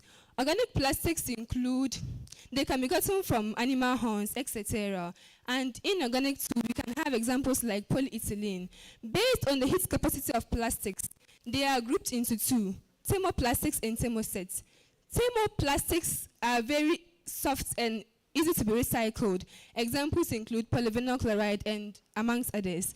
The thermosets, on the other hand, they harden on heating and they are very difficult to be recycled. Examples, you have the Bakelite. Okay, one can be wondering why plastics are called plastics, yet they look so different. This is because there is modification in every aspect. That is why plastics are also modified. Plasticizers, stabilizers, and colorants are added to these plastics to give them their difference and variety of looking and feelings. These plastics are therefore used in their various purposes. We have some soft, others hard. Moving forward, how do we now manage these plastics? Over the years and today, plastics are now everywhere in our society, and they are increasing day by day, causing so much headache to everyone here. So what was brought up? Traditional recycling, such as landfill and incineration, were introduced to be used to curb this challenge. But increasingly over the years, this has become inappropriate and is not solving much of the problem. It didn't end there. Researchers have gone further to bring about chemical recycling, mechanical recycling, and composting. But this also has proven ineffective. It didn't also end there. Practices like thermolysis and pyrolysis were also introduced through research. But I'm telling you that these practices are very, very technological and sophisticated for the local communities to practice. That is why we as a team chose our title today as Innovative Recycling Methods to Curb Plastic Management, to curb plastic waste. I would like to end here for my colleagues to continue. Thank you very much. Recycling is very crucial in our lives. It reduces plastic waste. It enhances the environment and it improves upon the lives of us. Recycling, despite the promises of recycling, challenges such as cost effectiveness, public awareness, and regulatory issues of recycling need to be addressed. This is why we, as a team, came up or developed a simple, applicable, and practicable STEM-based project. STEM in the sense that we focus on the scientific aspects, technology, engineering, and mathematics in bringing out these innovations. Ghana generates about 840,000 tons of plastics annually, of which 9.4 is being recycled, and the rest is being dumped in landfills. According to the 2022 World Economic Forum, it is said that by the year 2050, our oceans will be filled with plastics instead of fish. This is why, and this justifies why the need for economic and innovative solutions to curb this issue, or else we will be in a havoc. That notwithstanding, our projects aim at all types of plastics, such as the polythene bags, we have the bottles and biscuit sachet, and among others. we do not focus on one type of plastic, such as maybe, let's say, the pure sachet or any. We focus on all. And more so to our project's scope is, it deals with, it focuses on both rural and urban. Not only the urban, because if you have to focus on the urban, the rural to also generate a lot of plastics. I can confidently say that then, when one enters Lassie Tolu Senior High School, one is often welcome a heap of plastics, but now it has been reduced. I would like to. I want to look at our aim. Our aim is to transform and upcycle plastic waste into valuable products using indigenous and innovative technology. We cannot achieve our aim without certain objectives. Our objectives include to reduce the environmental impact of plastic waste, also to increase the proportion of plastic waste that is being recycled, and also to create new market opportunities for recycled plastic materials. The scope of the project. The project will include a comprehensive analysis of both new and old methods that are. The project includes a comprehensive analysis of existing recycling methods and the development of new methods that are more sustainable and cost efficient. Thank you. Without wasting much time, I would like to go straight to the project. The first thing we did was break construction. In the process, plastic waste was gathered from the school campus and the surrounding environment. They were melted to get a molten form of the plastic. Then fine river sand was then added to the plastic, the molten plastic in various ratios such as 1:8, 1:0, 1:2, 1:3, and 1:4. And these bricks were produced using various block molds and of different sizes and shapes. As you can see, these are the different shapes and sizes. However, these bricks were not just produced, but they were also produced for a purpose. These can be used to build urinary pits, flower lawns, and so many others. While these can also be used to build just short defense walls and others.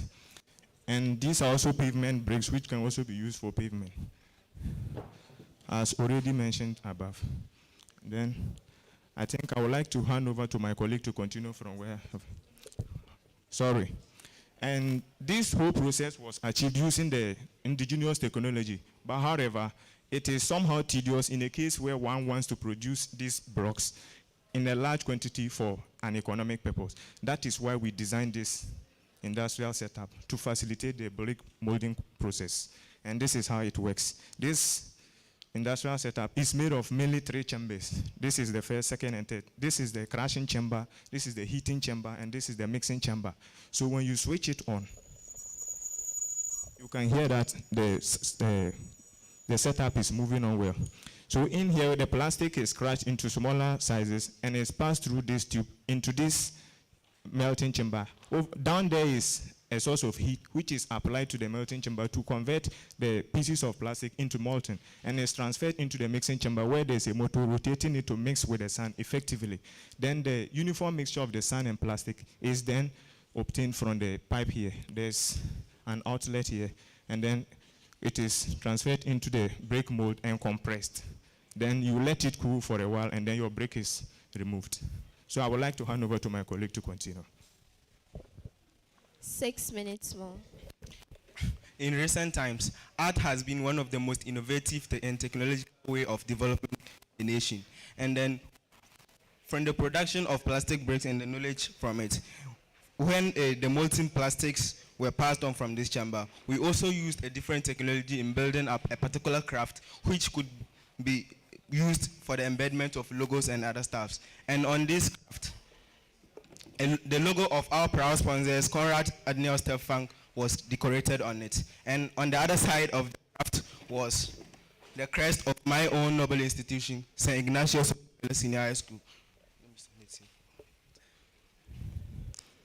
And then I think you people can have a clear look on it. And then from the same technology, we also use different molds box, and then we constructed a table for kitchen activities and other stuff, and then which could be also used for children to assist them in sitting and learning activities. Then I will hand over to Mike. That notwithstanding, we also use the plastics to make bees. The bees were rolled into circular form, and after which it was, please the slide. After which it was put in water. Immediately you put it in water, it will solidify. So we used it to make a school bag for students in the rural area, to be specific. But if you are also in the urban area, you can use it. We used it to make a rosary for prayers, because prayers is very essential. We also used it in making sandals to make it economically valuable. Thank you very much. Moving forward, as we students from a rural community, sometimes when it's raining heavily, we find it very difficult to learn because access to electricity is very difficult. That is why we created this solar steady lamp, so that in times of need, you will look no further, but grab this and steady. You can charge this during when there is too much sun or under the sun, so that it can accumulate some power. As you can see, it's already turned on, and if this was to be very, very bright. Thank you very much. I also want to talk of the waste bin. This is a waste bin that could get advantage points to collect rubbish in it. This waste bin is actually made using only bottles. We used binding wires to bind them together, so we could put this waste bin at a vantage point just to collect rubbish. Now I want to look at the benefits of the project.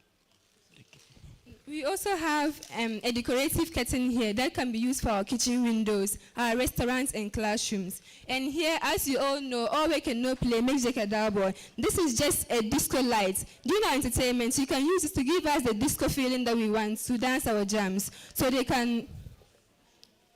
Okay, I'll give it to him to continue. 3 minutes more. The benefits of the project. The benefits of our project include one,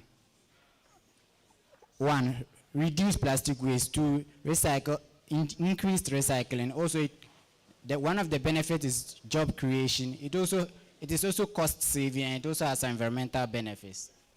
Okay. From what I've seen so far, my colleagues, I would say they did very well, but their products are such that once they get damaged, they become waste in the environment again. That is why we chose the bricks. And then all these products, when they get damaged, we'll melt them and use them for the bricks construction. So in this case, I would like to say that our innovative process of brick construction and then this whole project is self-sustaining, because at each point, each of this or any step is used as an industrial feed or a raw product for another step. In a sense that when this goes bad, we'll melt it and use it for the bricks. On this note, I would like to end. Thank you very much. Thank you very much, St. Ignatius. Can we have St. Francis mount the stage? St. Charles, prepare yourself.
action, it will continue to haunt our dreams and mar our reality. Ladies and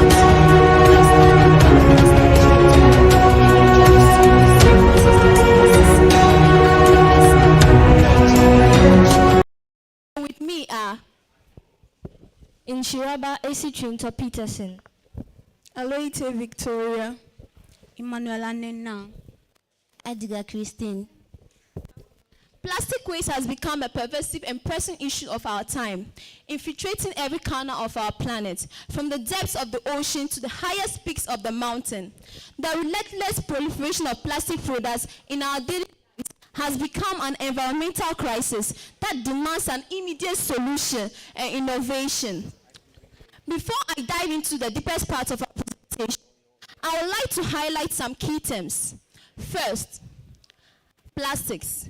Plastics is a synthetic material made from a polymer, which is a large molecule consisting of several repeating subunits.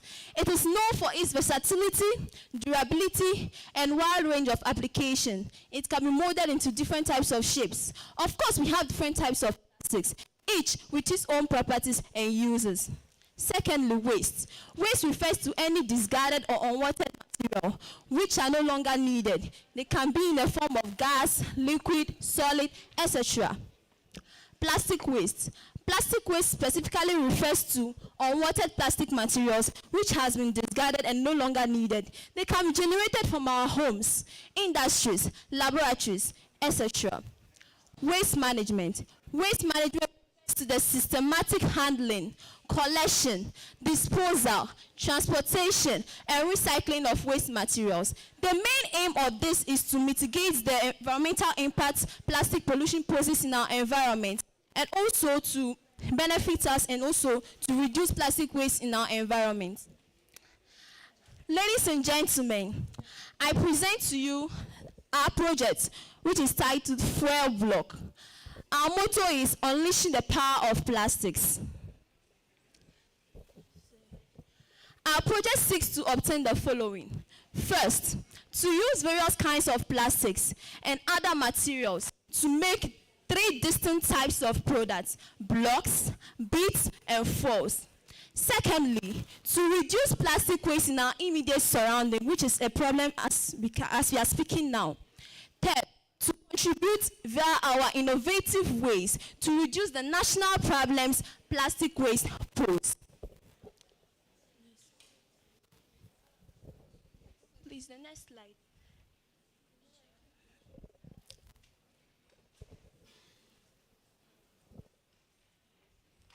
The challenges our project seeks to address include to devise an alternative way of making block, to save income from the exorbitant prices of cement, to find an alternative source of fuel, to reduce non-biodegradable plastics, to save lives, to save our biosphere. Our project has 2 main methods. We have the mechanical method and the commercial method. I would like to walk us through the mechanical method for the production of the beads, blocks, and foil. But take note, it's time-consuming and requires a lot of manpower. And so we have devised this project in the commercial production of the beads, blocks, and foil. The mechanical method for the production of blocks. You get your cooking pot and a source of heat, which can be a stove or any other affordable heat sources. Secondly, you add some plastics and allow them to melt. Add stand and stir vigorously until there's a uniform paste formed. Then you get your block mold. It can be a frame of your own desired dimensions. You fetch your paste into the block mold and allow it to cool and solidify. When it cools and solidifies, you use your block mold to get your desired shapes. Let's move to the production of the beads. You get a small pan of fire and of course a source of heat. Add small plastics. For example, you can use your slipper hooves. Allow them to melt. Pour small quantities onto a clean surface. Allow it to cool for some time. Then you pull out the beads into your desired shapes. You see your beads. You can use your beads for the production of bags, necklaces. You can wear it for funerals, etc. Let's move to the mechanical method of production of the fuel.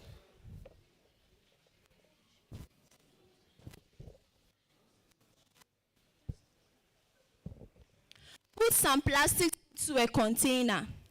Fix a delivery pipe onto the lid of the container. Close the container with the lid firmly to create pressure inside the container. Now you heat the plastics under pressure. The plastics will then be converted into the multi-state. This is the initial stage of the conversion process. Continuous heating will then convert the plastics into a gaseous form of plastics. The gas then passes through the delivery tube to the condenser or cooler where it cools. 9 minutes The more. cooler has been designed in such a way that it has low temperature to lower the gas so that it can cool and condense. The condensed form of the gas is then collected into another bottle where you put your petroleum. At this juncture, I would like to invite my sister to walk us through the use or the operation of our machine for the commercial production of the fuel, blocks, and beads. Thank you. So as we can see on the screen, we have some parts or materials which was used in the construction of our machine. So please, may I kindly invite one of the judges to join us upstage as we walk through the processes of using the machine. So, thank you, madam. First, I would like to describe what you are seeing. So first, this is an inlet where plastics are introduced. From here, it moves to this stage, which we call the grinding chamber. From there, the plastics moves into the melting chamber. Through this tube, it enters into this chamber, which we call the mixing chamber. So with the help of the bearings, the chain, the starter, it helped us to move our machine. Then we enter into the production of our various products. So our machine introduce our plastic, and this is switched on.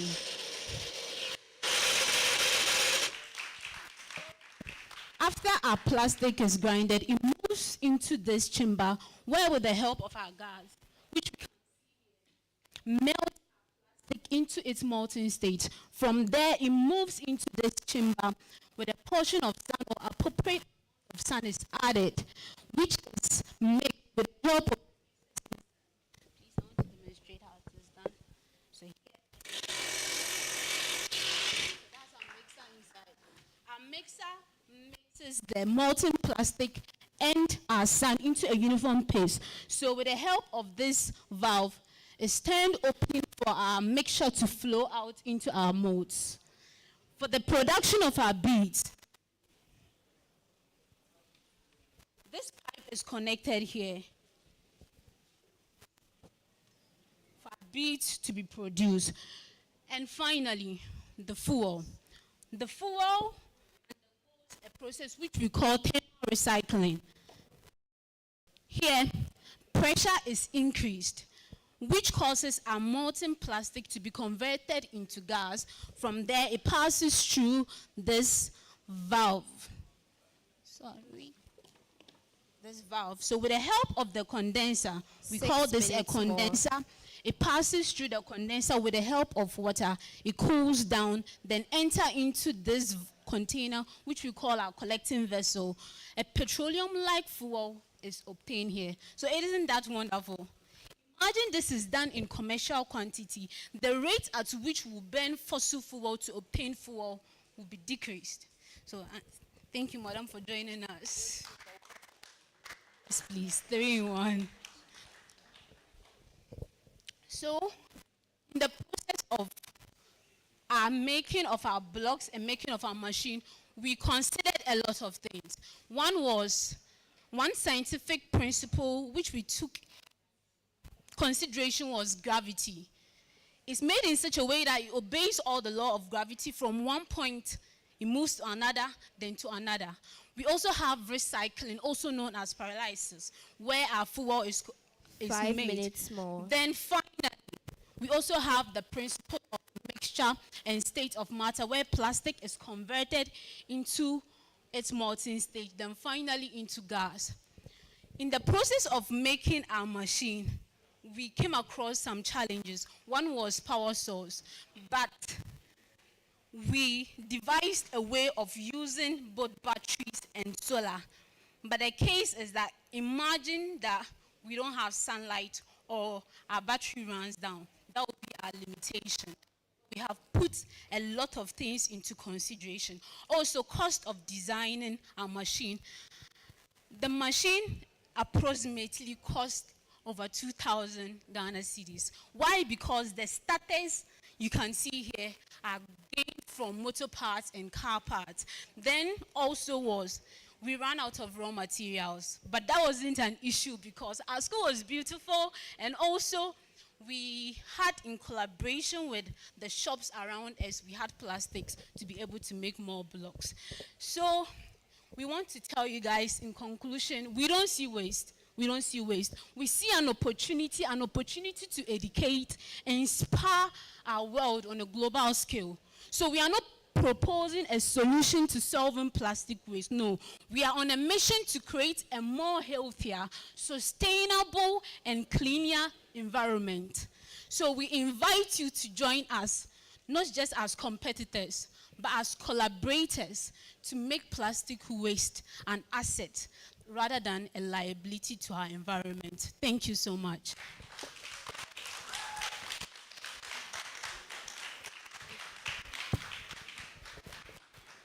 There's a picture of our sister in school.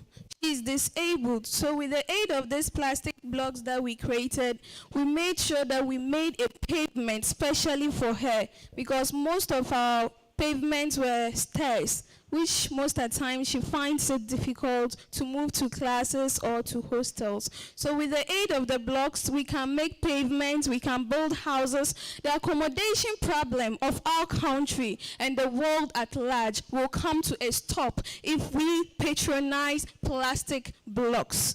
Also, we can patronize these beads, which can be used in the fashion industry and other places for beautification. In our locality, beads are a sign of womanhood.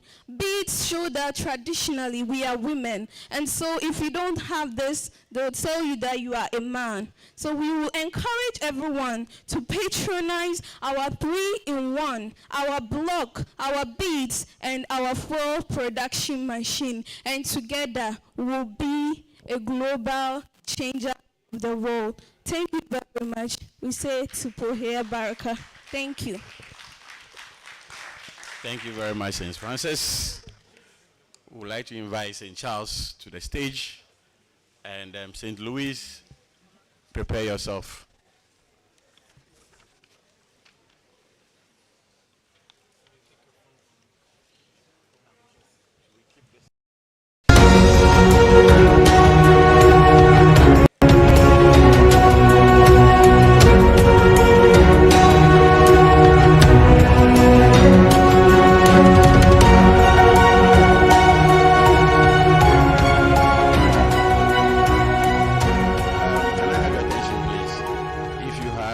Seen room number 810.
Good evening, ladies and gentlemen.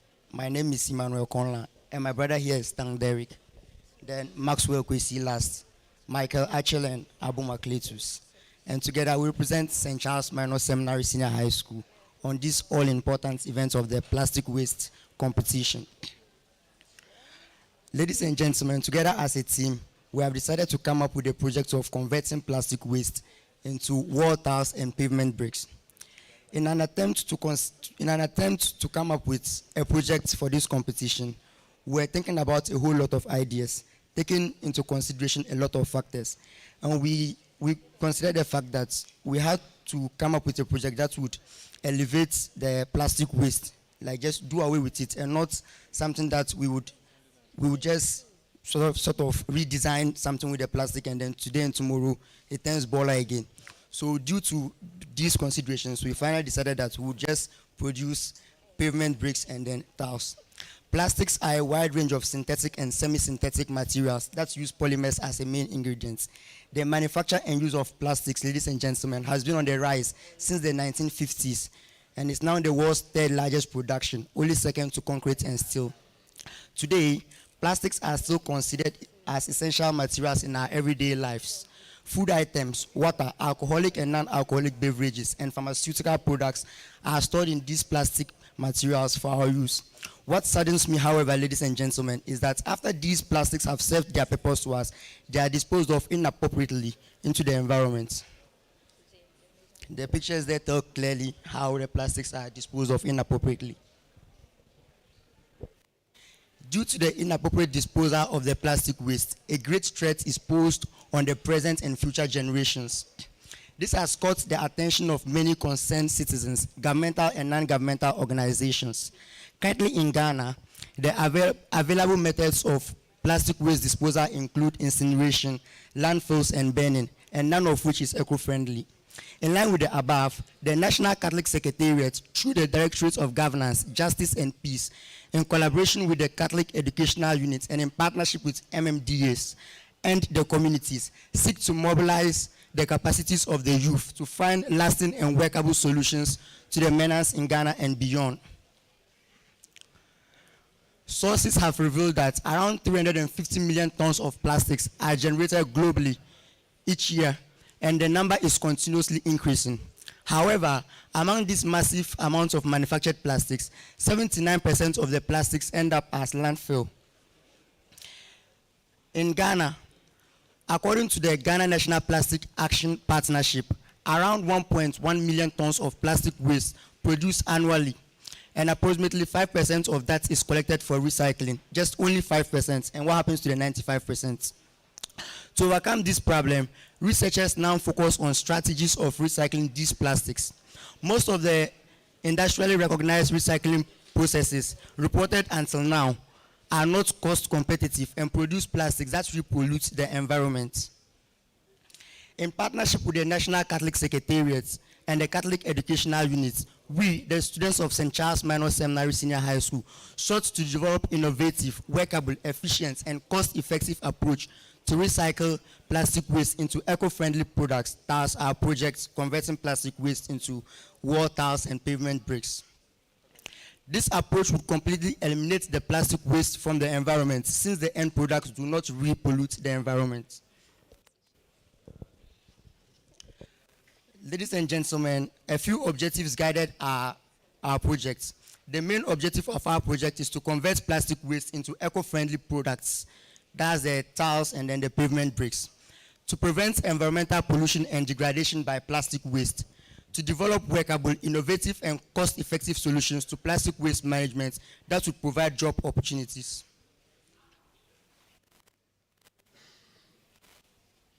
Now one may ask, St. Charles, so what is the purpose and significance of your project?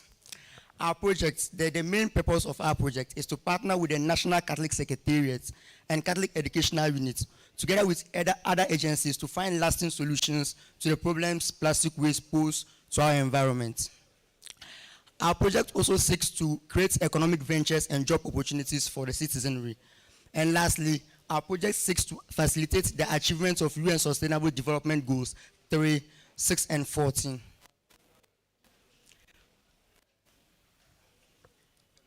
Yes. In the course of our projects, the materials that we employed to execute our projects included the plastic waste, a shredder, metal headpan, source of heat, sea sand, wooden steering rod, shovel, trowel, compressor, mold boxes of preferred sizes and shapes. Yeah.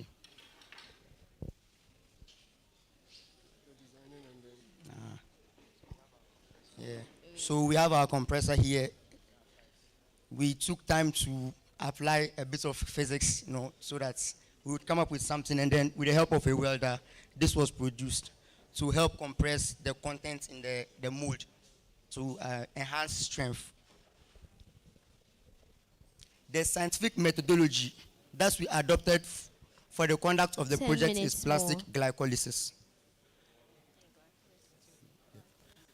This method is affected by factors such as temperature, heating time, catalyst, and particle size. Catalysts such as zeolites are used to reduce the reaction time, that's the melting time of the plastics, in the absence of which high temperatures of about 135 degrees Celsius and 115 degrees Celsius would be required for high density and low density plastics respectively. An antifreeze agent such as ethylene glycols may also be added to the melted plastics to keep it in liquid state, assuming the melted plastics would not be used immediately.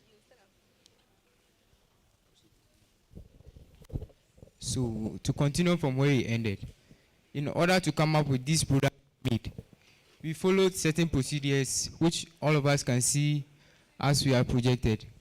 We first went around through the communities and collected plastic waste of different types.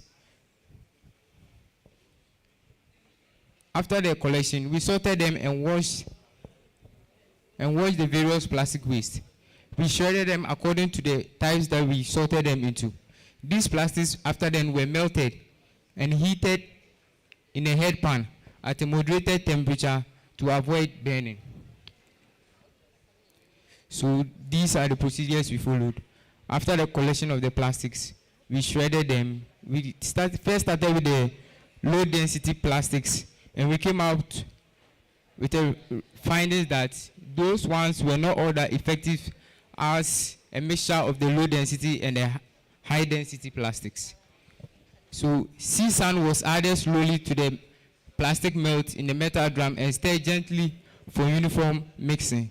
So in the course of the melting, we added fine sea sand in the melt plastics and observed. We also found out that those ones came out the same as rough sea sand. Also, we checked the proportionality of sand to plastics, and we found out that 40% of plastics and 60% sand gave us a perfect job done. The mixture is transferred into a mold box using shovel and a trowel. We then use our compressor here to compress what we have in the mold box for at least 3 minutes, and we later removed and allowed it to cool. So with the results and findings, I would like my brother here to continue. Okay. So we found out that the application of discarded plastic in construction is an emerging concept for managing large amounts of plastic waste. So rather than throwing your plastics away, you can rather use them to construct the house and shelter that you will live in. Think about that.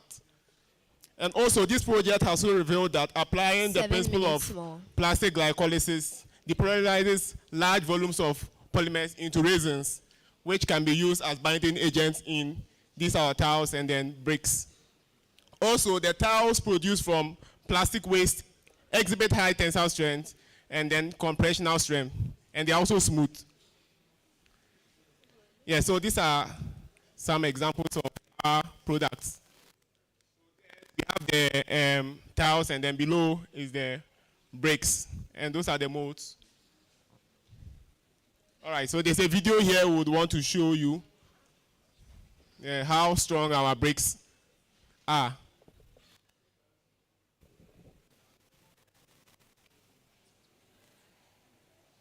Okay, so there we have a car that's about to move over one of the bricks, and then we'll see if it breaks or it doesn't.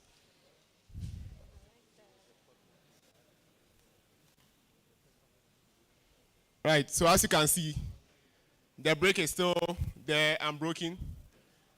So that's how strong our bricks are. We didn't just mix sand and then plastics to produce anything, but we made sure that they are in the right proportions. Otherwise, when the plastics are more than the sand, it becomes too brittle that it would have broken.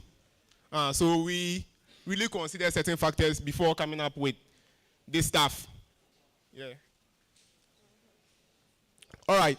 So with innovative ideas such as what we have done, we have concluded that plastics are a source, they are resources to us. So the next time our teacher asks us to mention resources in our nations, we can mention plastics also. Also, the burning and burying of plastic waste as an existing method, which some people use to discard off rubbish or plastic, should be discouraged. And plastic should also be seen as raw materials, as I said earlier on, for production of eco-friendly products for economic growth. Now, despite the fact that our products may look nice and attractive, doesn't mean we got everything perfect. We also experience certain limitations, and one of them is our inability to acquire an inert system for heating the plastics, that's melting them to acquire 100% liquid. Yeah, so that was one of the things we faced, one of the lapses we had. Now, I like money, so I like this table too. Now this, our budget for our startup budget for commercial production of our bricks. We believe that we did not just come up with this idea just for fun, but also to make it our business and to also go into it. We are all science students, but we also live in business. So these tables demonstrate because of time, we would have gone through them. Yeah, and also we have partnered with one of our contractors in our school who is making a building there. He has agreed to use some of these pavement blocks to make just a pavement around the entrance of the building he is constructing. So we believe that our products here are very good and eco-friendly, and also will provide job for youth in this nation. Thank you very much. Thank you very much, St. Charles. So we are going to have our last presenters, that's St. Louis. Can you please mount the stage?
take a look around.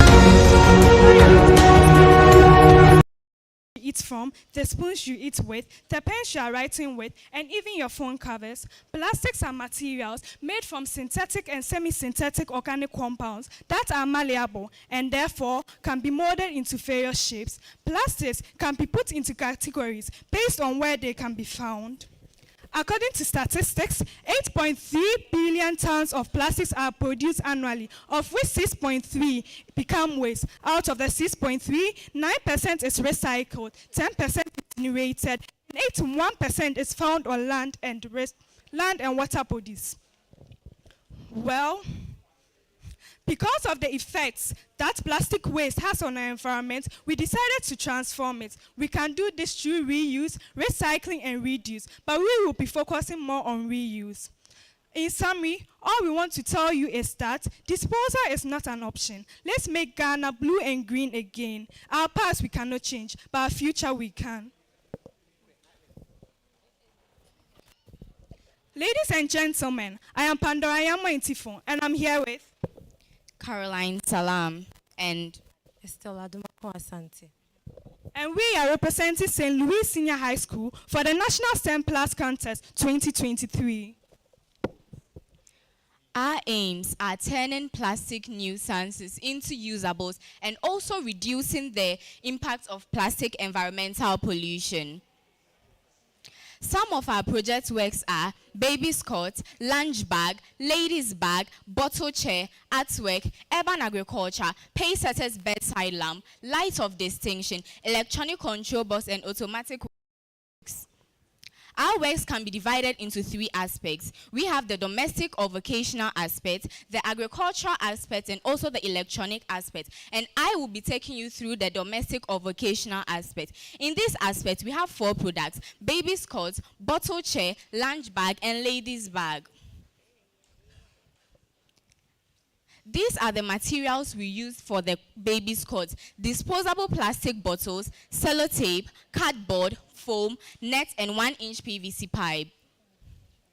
We started off by cutting bottles into 2 halves, and the cut halves were later joined together by inserting them into another full bottle. The bottles were then to be arranged in a square form and bonded firmly together using sellotape. This is done to improve the tensile strength of the cords. A cardboard was then used to cover the arranged plastic bottles. A foam was used around the cardboard, covering the bottles, and a fabric was sewn around the foam to form the base of the cords. The net was sewn around the PVC pipe and mounted on the base. These are videos of us putting together the bottles and arranging them for the base of the cords. Some challenges we faced here were that we had difficulty working on the joints. Simple tools were used, therefore making the work very tedious, and several attempts were made before arriving at the final project. These are some uses of the cords. 1, we can use it to support a baby. It reduces stress on the part of the mother and also can be used for pampering the baby. This is a picture of the baby. Our next product here is the lunch bag. The materials we used for producing this were paper box, sachet rubbers, aluminium foil, sellotape, glue, zip, scissors, a thread, and needle. We started off by shaping the box into a cubic form. With the help of a glue, we covered the inside part of the box with foil from the calipo box. This was to prevent heat loss through radiation. We also covered the outer part of the box with foil and sachet rubbers by using sellotape. We zipped the edges of the box with the help of thread and needle. Handles were made with sachet rubbers, and the bag was then covered with shiny aluminium foil to give it an attractive look. We faced one major problem here, and that is making the product was very tasking since it was handmade. And also, one major application of the lunch bag is to store food. This is a sample of the lunch bag and one of our students who helped us in the making. Our last and final items here in the domestic aspect is the handbag and the purse. The materials we use are cardboard, sachet rubbers, needle and thread, and the likes. The processes for making the handbag and the lunchbox were all the same, just that the finishes and the shapes were different. These are pictures of the purse and the handbag. Our final product here is the bottle chair. We use the same materials for making the baby as used in the bottle chair. This one too, the product is the same, just that the finishes and the shapes were different. Now we are moving on to the agricultural part. But before we start, I would like to take you through an art we made. The materials we used were the brushes, acrylic paint, adhesive, chipboard, and drinking straw. Now to the procedures. The photograph of the object was printed on a piece of paper. The chipboard was set on a table. The printed photo was traced with a pencil on the chipboard using carbon paper. The drinking straws were glued on the chipboard. Traces were done again. After that, cutting of the edges was done to fit the image. It was then painted to depict the object. Now, we are moving on to the agricultural part. The materials we used were working plastic baskets, the sachet rubbers as seed containers, fertile soil, etc. So now, most of the times, agriculture is not done in urban areas because the lands are not enough. So we decided to encourage urban agriculture by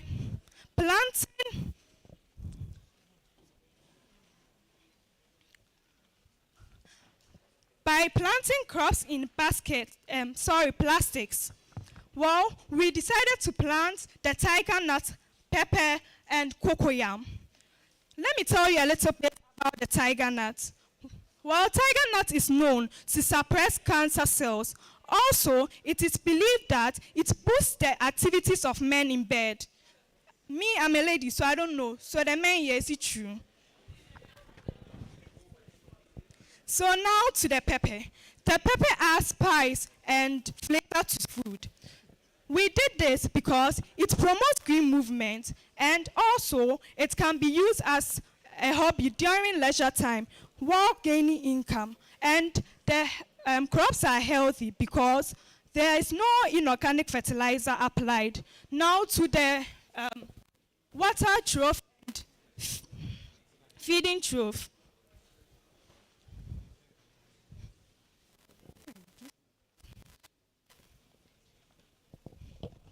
So this is the water trough. A full plastic bottle was attached to the top of a plastic container with a screw. And this is the feeding trough. The same procedure was done for this.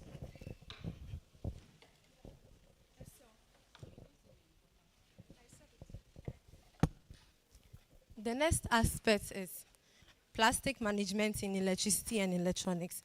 In this aspect, we're talking about the light of distinction, the pace setter's bedside lamp, the automated welcome box, as well as the automatic lighting system. Now let's begin with the light of distinction and then the pace setter's the pace setter's bedside lamp.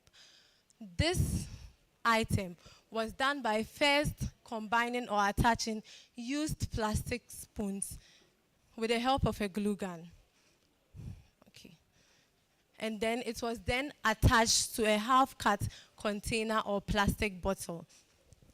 The light of distinction was also done using the same procedure, but the difference is that a spiral LED was used in the inner part of the container. A spiral LED was used in the inner part of the container in order to make it more attractive.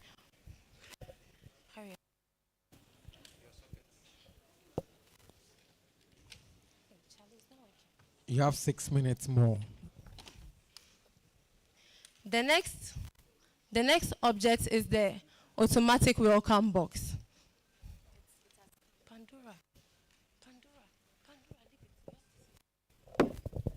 Just imagine you enter an office and you're not welcomed. You feel bad, right? That's why we created the automatic welcome box to create like a sense of welcome for you. You would feel excited when you see this and you would want to know more about the place.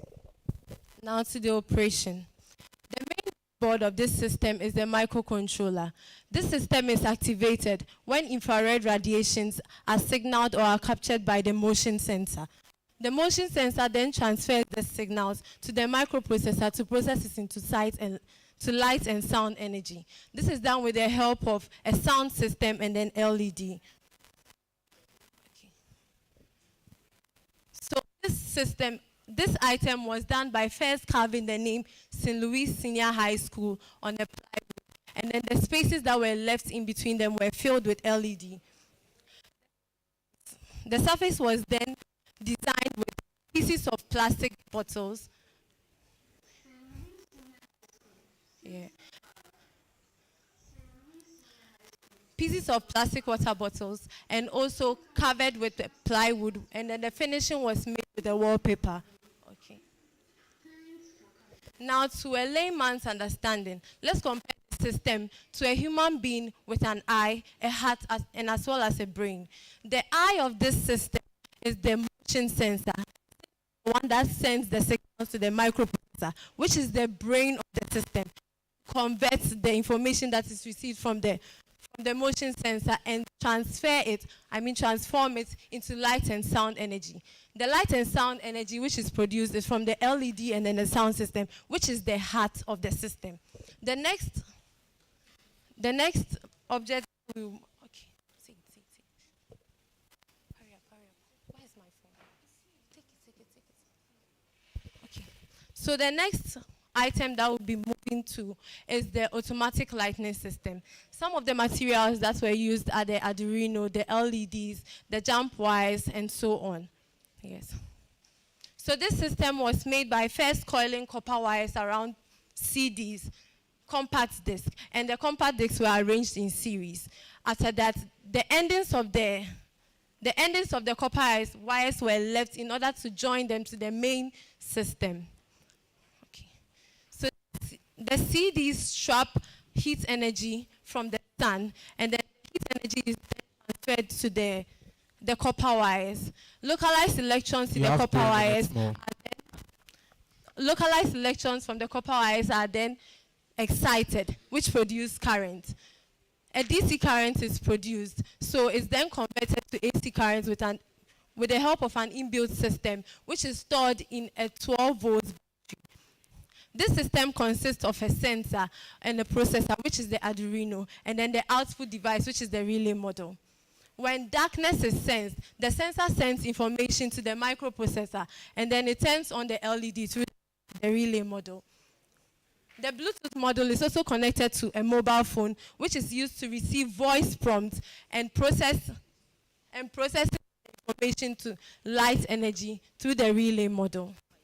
Another system was also done in order to produce current. This system was built with the principle of electromagnetism. When coils move in an electromagnetic field, the localized electrons in them become excited and then produce current. As you can see here, the more she turns them, the more you see the readings going higher. Yes, so that's what was done. Thank you very much for your time. Thank you very much, Louise. Please, before I would want to demonstrate how the welcome box is done, as well as the lightning system. Please, with all due respect, for this system to work, we need silence. Please, we need some silence with all due respect. Turn on lights.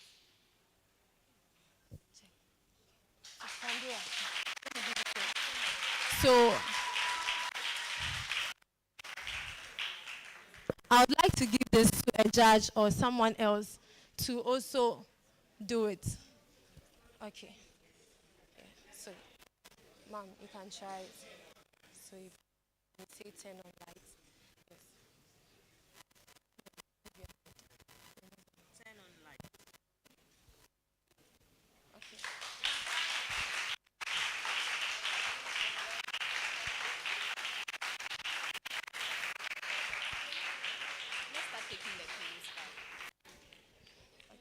Thank you very much.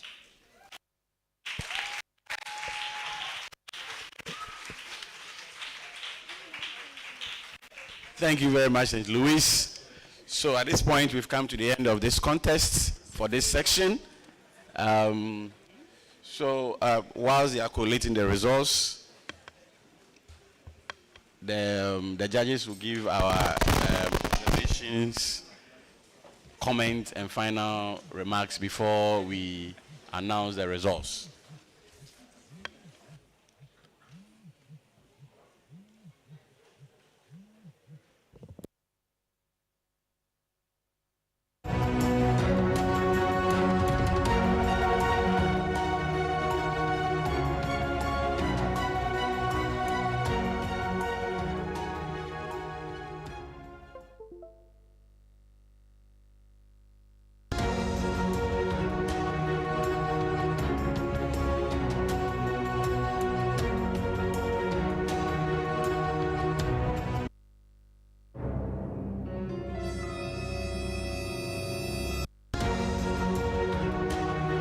Hello.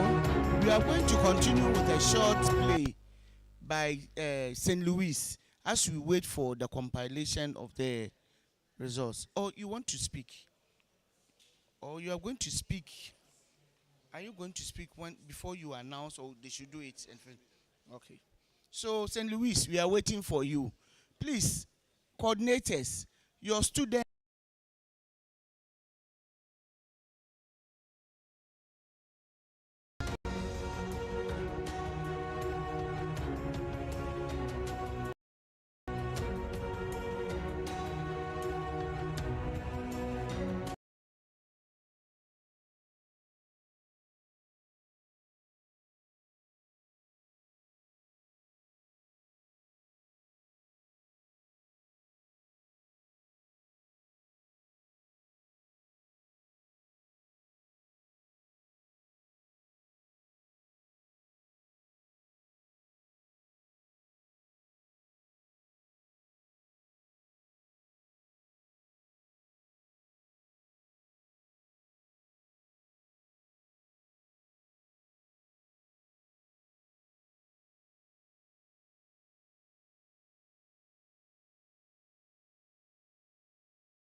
we begin the award presentation. So we are going to have a roll call. When your school is mentioned, you stand or you wave so that we know that you are here before we begin. So St. Charles Minor Seminary, are you here? Okay. And Our Lady of Lourdes, they are here. St. Francis Girls, okay. St. John's School, they are here. St. Ignatius of Loyola, all right. Bishop Herman, okay. Notre Dame, it seems it's just the teachers. Are the students here? Okay. Holy Spirit, SHS, okay. And St. Louis, St. Roses, and Holy Child. Opokuwari. Okay. So, this is what we are going to do. Before we start, I want you to tell me, you were here. You saw everything. You saw pavement blocks. You saw beads. You saw gas. You saw a lot of projects. So tell me, who do you think deserves the first? Who do you think deserves the first? You just tell me. The results are here. Oh, I don't know. But just tell me, this one is 2 man. Who do you think gets the first position? You are not sure? You are not sure? Yes, the best school. But who is the best school? The best school has a name. Okay. So without wasting time, this is what we are going to do. We'll call the 5 contestants from each school, and then you manage to fix yourself up here. And then we'll begin from the 12th school. The judges will tell us the mark, the 12th position, and then we'll go down till we get the last 3, the last 2, and then we'll all get to know the winner. Are we okay? Okay, so we'll begin with St. Charles Seminary. St. Charles Minor Seminary. Just the 5 contestants. Let's put our hands together for them as they come.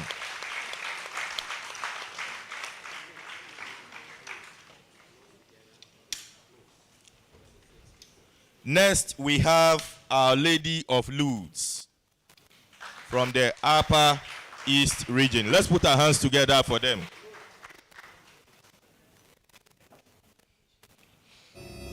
Yes, just find somewhere and then fix yourself. Come this way.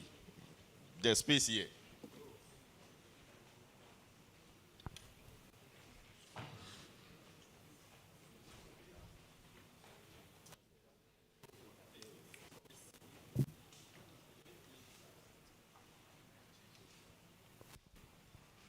Okay.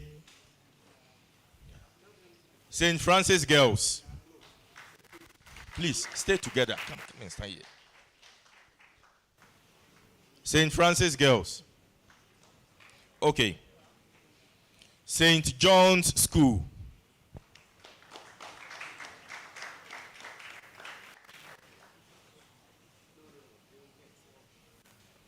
St. Ignatius of Loyola.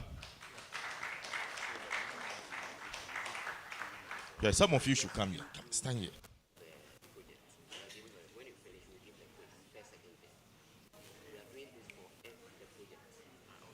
Bishop Herman College.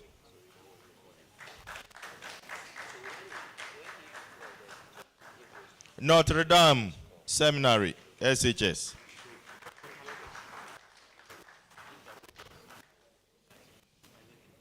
Holy Spirit, SHS.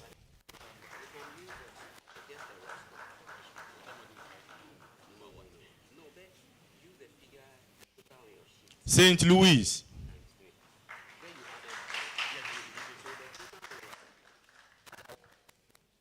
St. Rose's.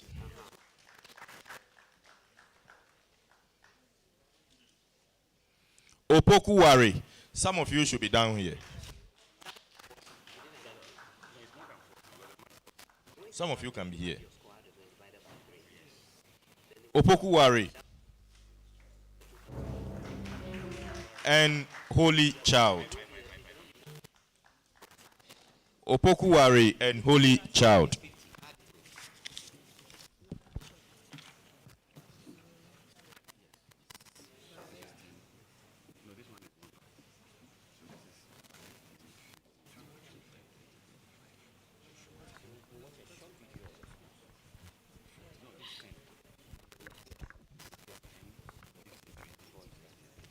Okay. So here we have all the 12 schools, the contestants for the 12 schools. We are going to watch a very short video of the schools before we begin with the awards presentation.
The judges will tell us the mark, and also they will tell us the school.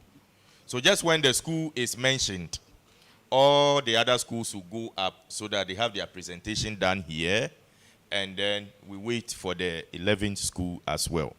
So without wasting time, we'll go to the judges, and the judges will tell us the 12 position. Yes. Okay, so can you all go up so that when they mention your school, you come down for your presentation?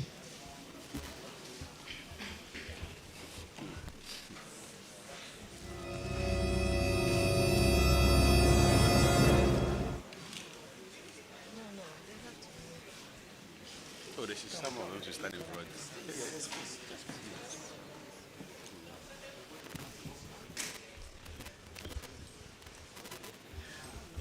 Okay. Yes.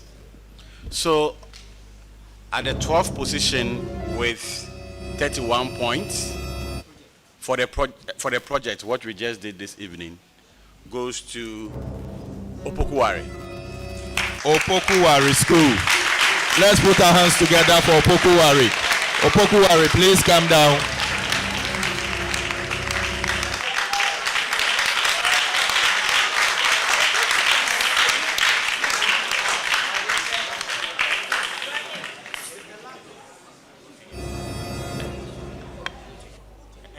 So to do the presentation to them, we will call on Mr. Lazarus Nyurbomi. He is the Northern Regional Manager of Catholic Education. Let's put our hands together for him as he comes.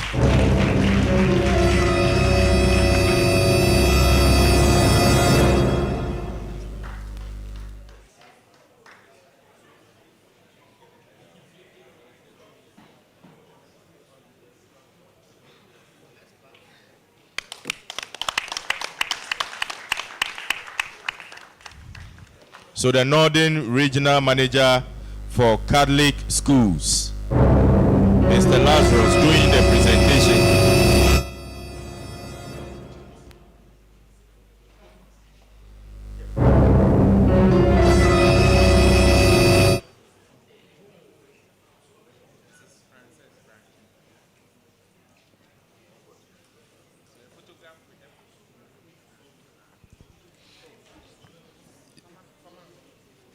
Thank you very much. They are done. Also to their school. So this is the certificate to their school. The certificate to their school.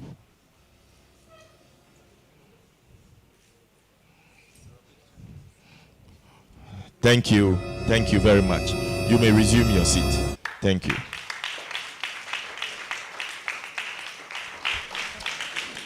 For the 11th position, you are not done. For the project contest goes to Holy Spirit with 32 points. Holy Spirit School.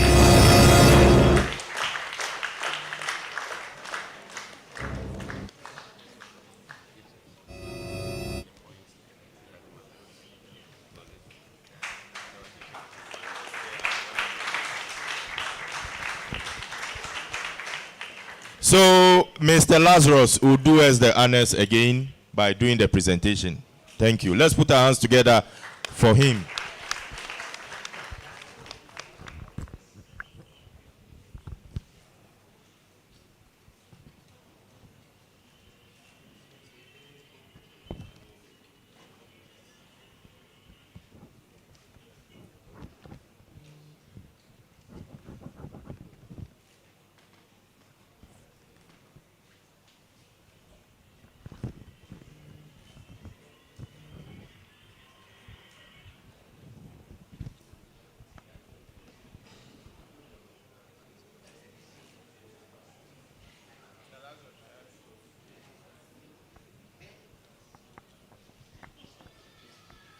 Thank you. So we now go for the 10th school. So the The 10th 10th school position. with 35 points goes to Notre Dame.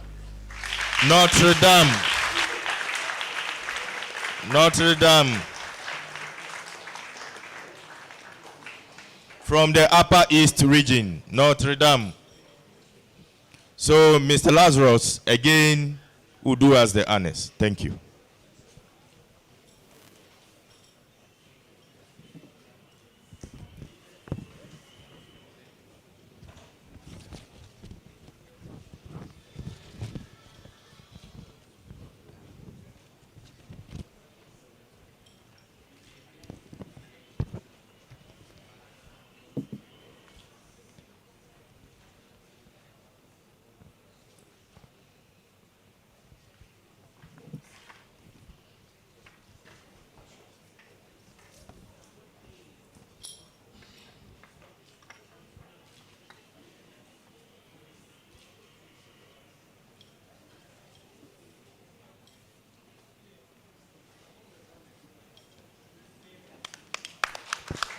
Thank you.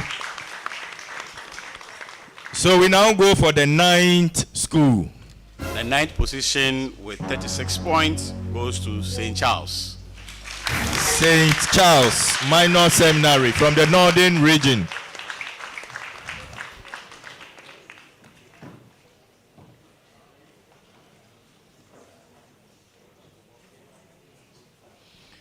So to do the presentation, we will call on Dr. Obua from the chemistry department of the University of Ghana to do us the honors. Let's put our hands together for Dr. Obua.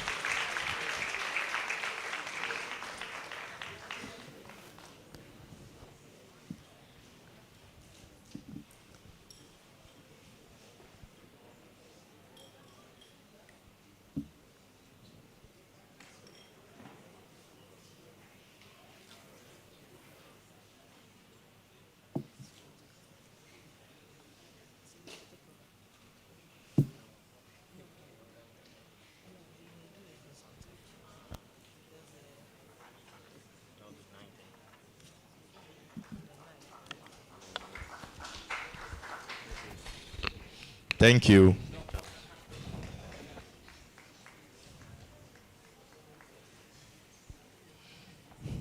Thank you. The 8th position, please. So the 8th position with 36 points goes to St. Ignatius. St. Ignatius of Loyola, Upper West region.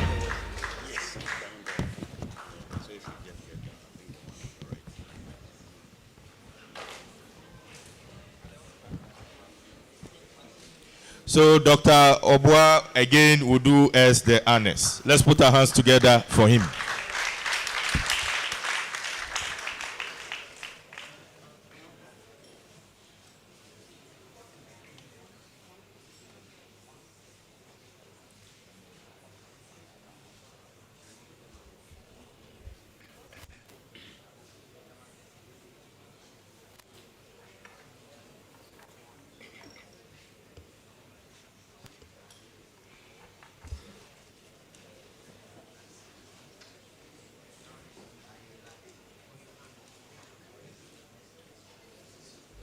Thank you. The 7th position, please. All right, so the 7th position with 38 points goes to St. John's SHS. St. John's SHS from the Western region.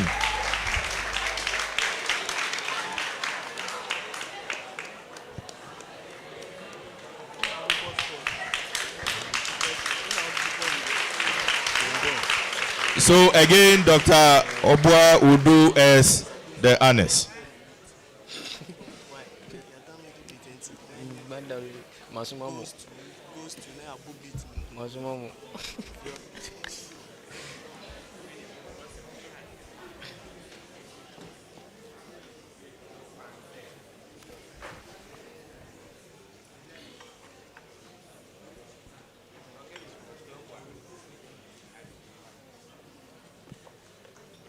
Thank you. Thank you very much.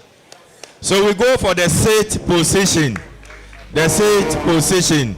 So the sixth position with 38.5 points goes to St. Roses. St. Roses from the Eastern region.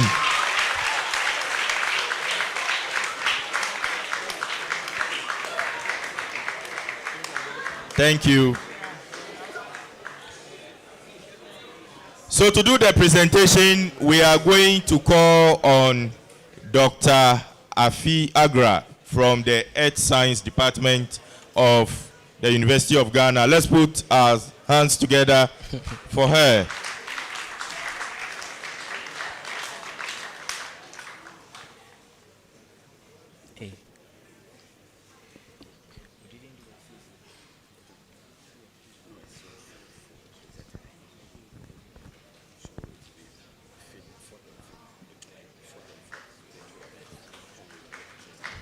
Thank you.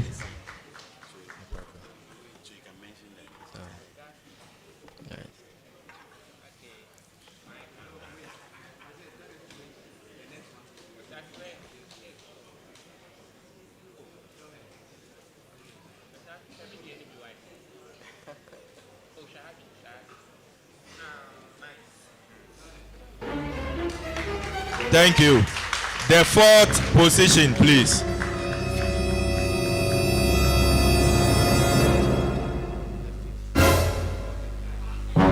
So it's fine. The fifth position. All right. So interestingly, two schools tied for the fifth position. For the fifth and the fourth position. Okay. It's a tie. So put them all under the fourth position. Okay. Okay. So this award goes to.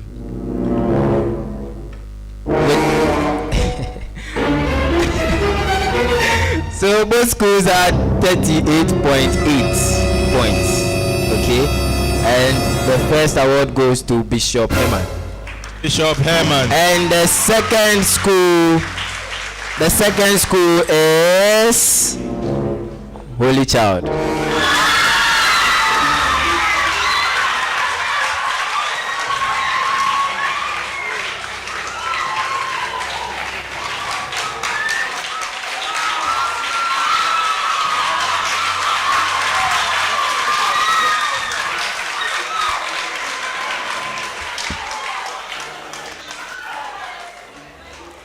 Obiniyim.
Okay, please wait for a minute. There is one person amongst the Holy Child School who needs commendation. She is in the person of Sarah Ajua Safo, and she's here with us. Can you please come forward?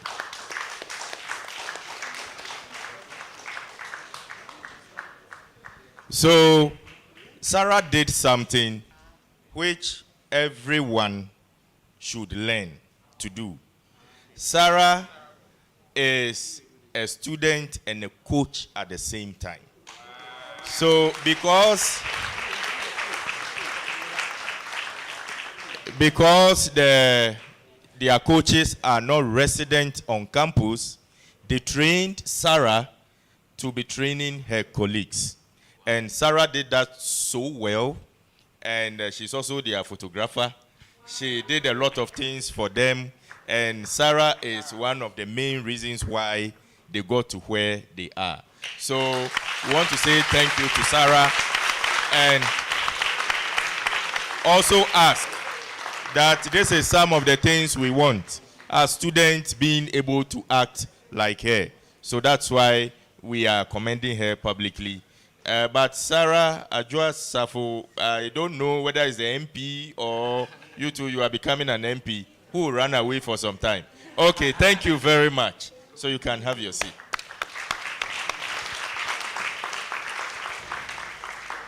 So, we have our three schools. Can you space out so that we see you well?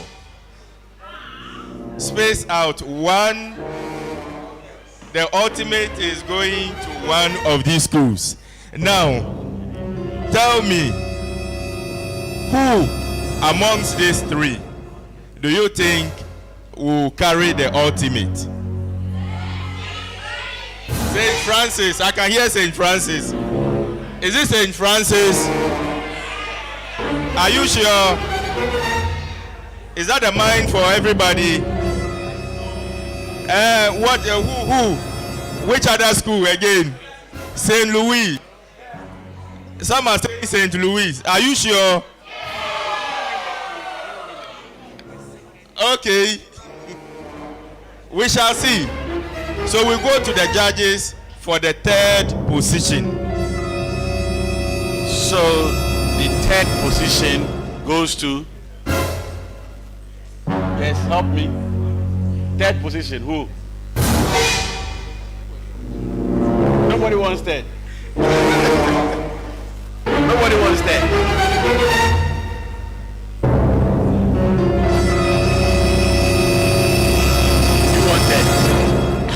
You want that? Okay, so who should we give the third to vote? So the third position goes to, with 39 points, goes to St. Louis.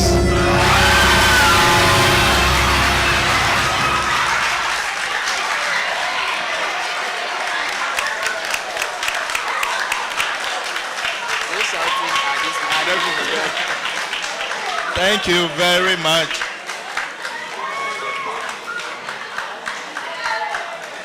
Okay, so to do the presentation, we would like to call on Madam Margaret Kaba. She is the Municipal Director of Education for Ayawaso West. Let's put our hands together for her.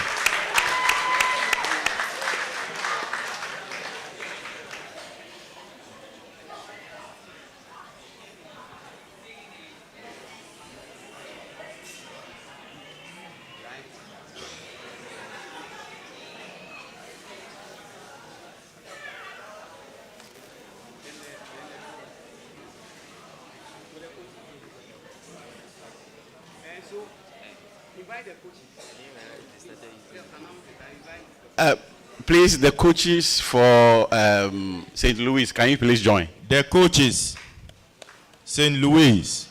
The coaches for St. Louis.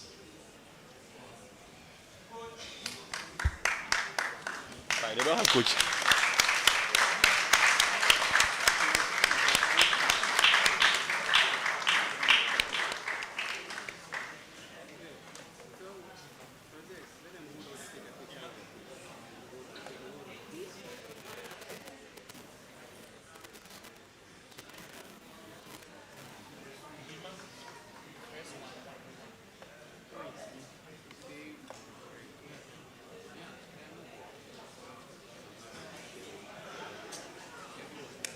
Thank you very much. So now the decision is easier now. Formerly there were 3. It was difficult to tell. Now there are only 2. There are only 2. Please separate so that we can make the decision well. There are only 2. Who should the trophy be given to? Saint Francis, Our Lady of Lourdes. How many of you want Our Lady of Lourdes? How many of you want Saint Francis? Hey, really? Okay, let's listen to the judges for the second position. For the second position with 40 points goes to, for the project, goes to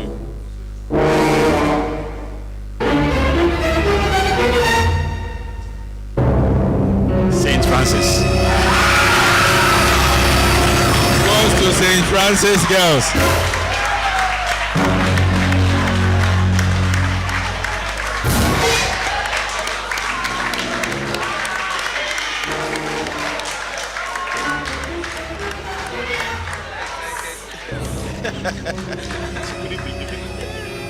So to do the presentation, we will call on the General Manager of Catholic Schools in Ghana in the person of Mrs. Araba Bintum. Let's put our hands together for her.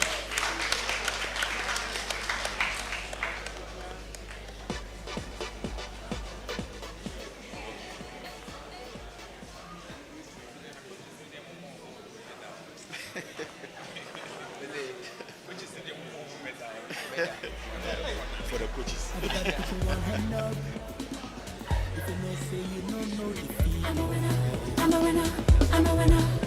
Put your one hand up.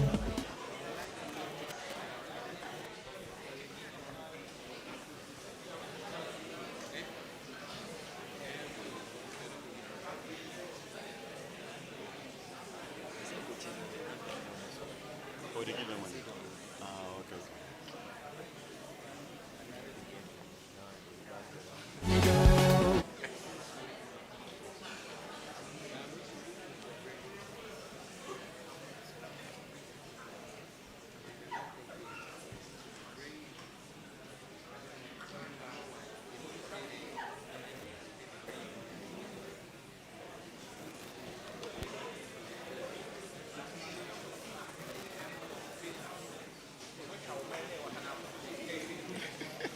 Somebody's at the back.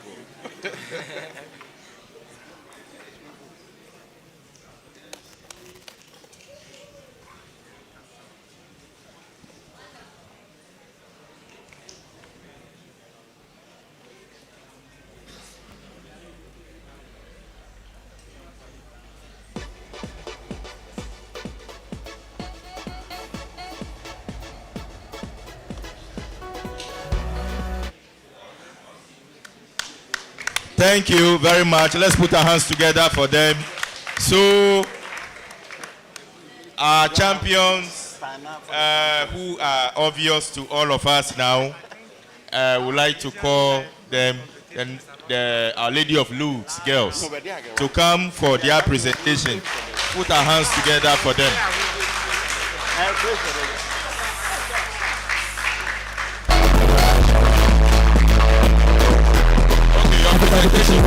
On the stage. Okay, so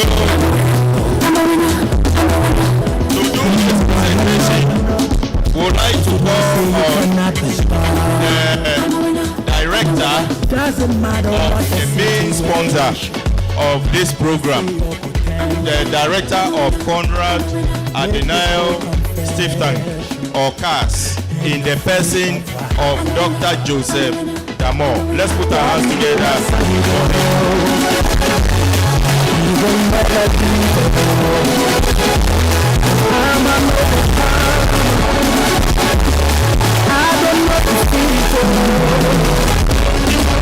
Everything I do, every word I say,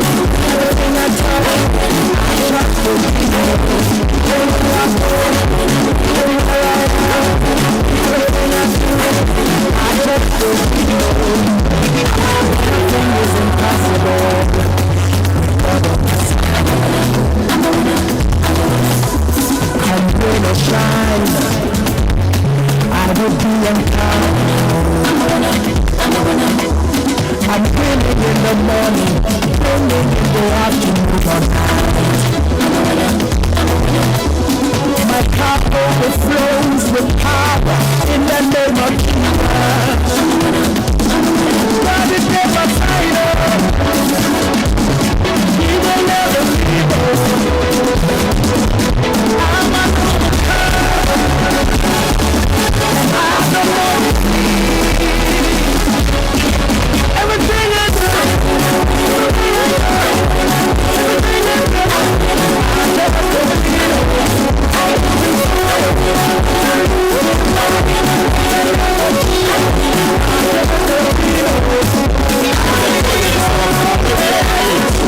The coaches of Our Lady of Youth, please join them.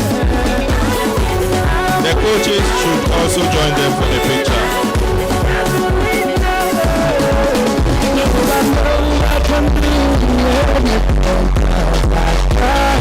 Jesus for me, and I know that I'm nobody can do it. But you're the one using me. I am the champion.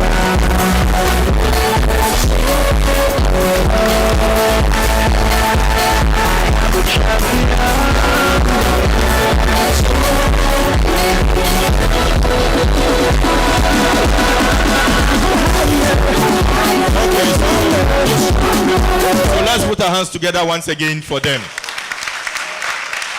So what we just witnessed was the competition, the practicals part, the second part.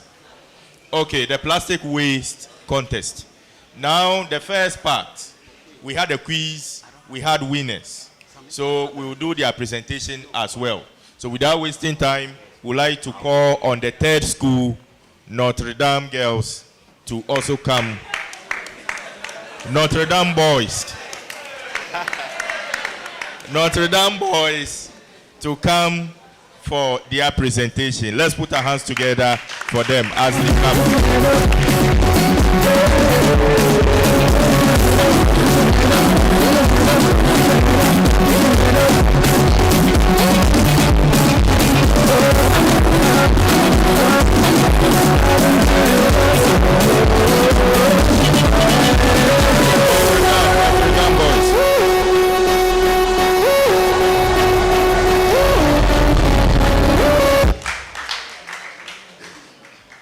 Yes.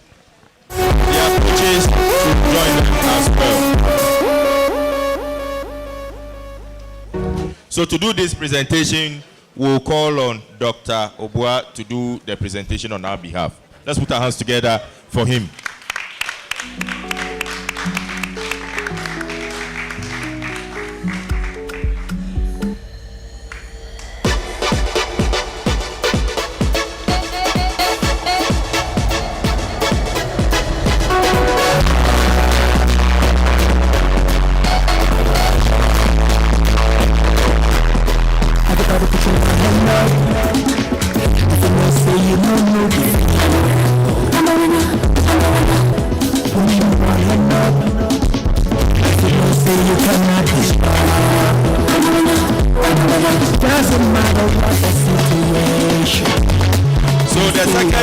The second position for the quiz, Bishop Herman.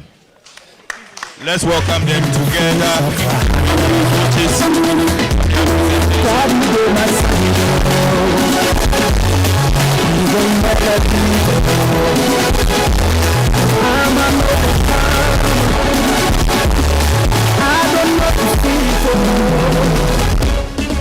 And to do this presentation, Dr.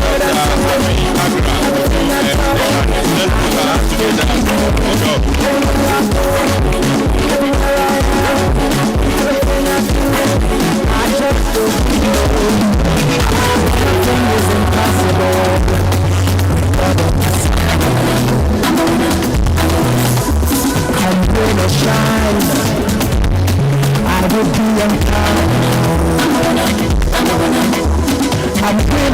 the morning, raining in the afternoon or night. My cup overflows with power in the name of Jesus. God is never final. He will never leave us. I'm an overcomer.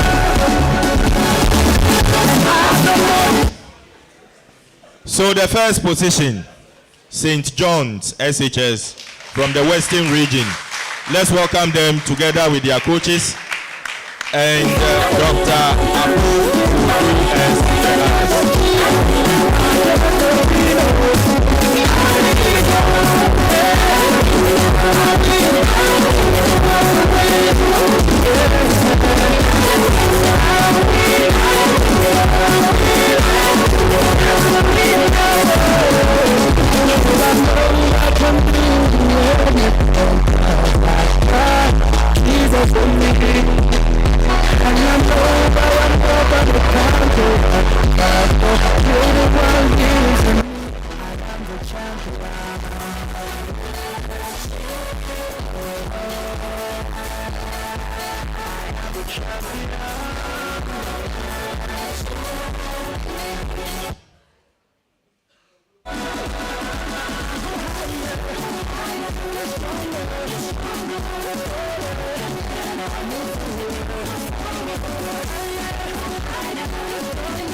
We've gotten to the overall best performing school, which is the trophy you see there. So the judges will tell us the overall best school, and then we'll do the presentation. Let's welcome the judges. Okay. Let's put our hands together for them.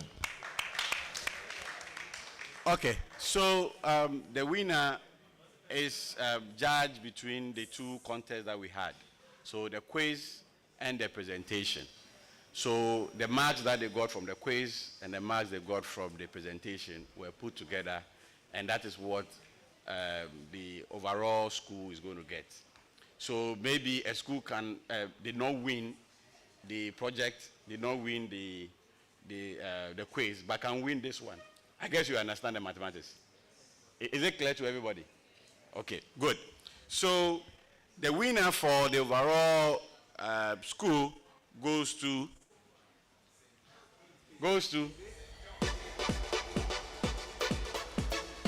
Bishop Hermans. Oh, let's put our hands together for them.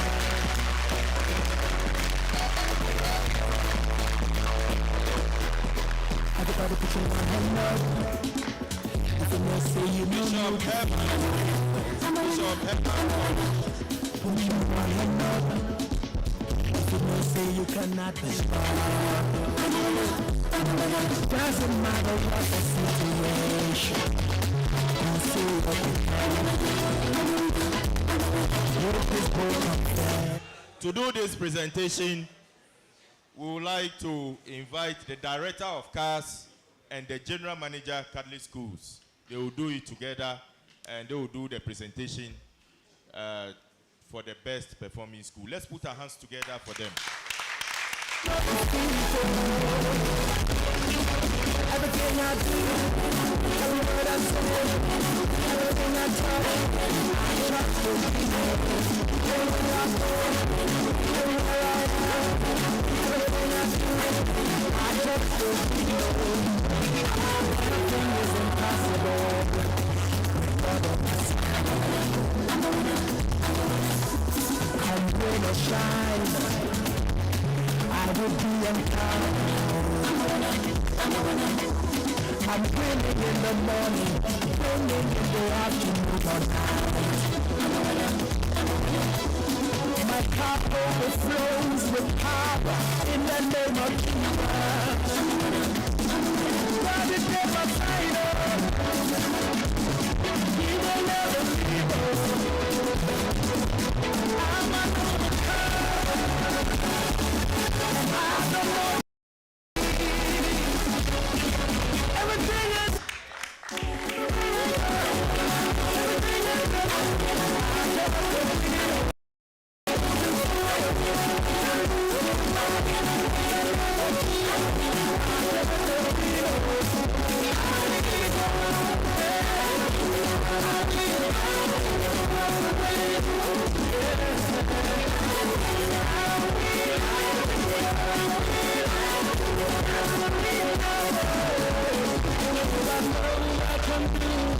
The highest marks. Jesus for me, and I know that I'm over the conqueror. God, you're the one gives me. I am the champion. I am the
Hello. So we have come to the end of today's activity, and we'll take the closing remarks from the General Manager of Catholic Schools, and then we'll say the closing prayer, and then a short announcement. We all go. Thank you. Let's put our hands together for Madam.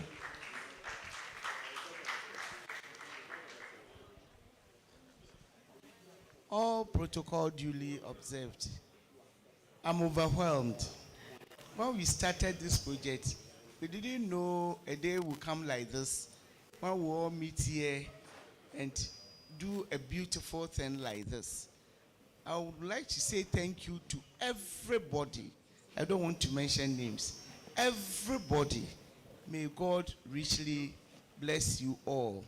And those who are traveling tomorrow, may the good Lord send you safely back to your various destinations. Amen.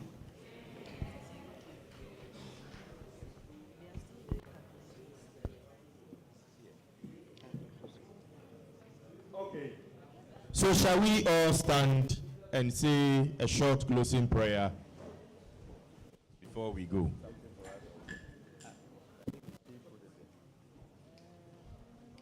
We pray in the name of the Father, Son, and of the Holy Spirit.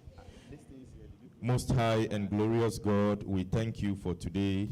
We thank you for leading our activity for today. We thank you for a successful end. We thank you for granting us victory. We are grateful unto you. We commit the rest of the evening into your hands. We are going to have our supper. We pray that you will be with us. You will bless whatever we are going to have. And after that, all that we need to do, Lord, you be with us. We also pray for safe journey for those who will be traveling tomorrow. We ask that you will be with us, guide and lead us in all we do till we get to our final destination. This we ask through Christ, your Son. Amen. In the name of the Father, Son, and of the Holy Spirit. So from here, we are all going down for our supper. After supper, it's almost 8. It's almost 8. After supper, don't go and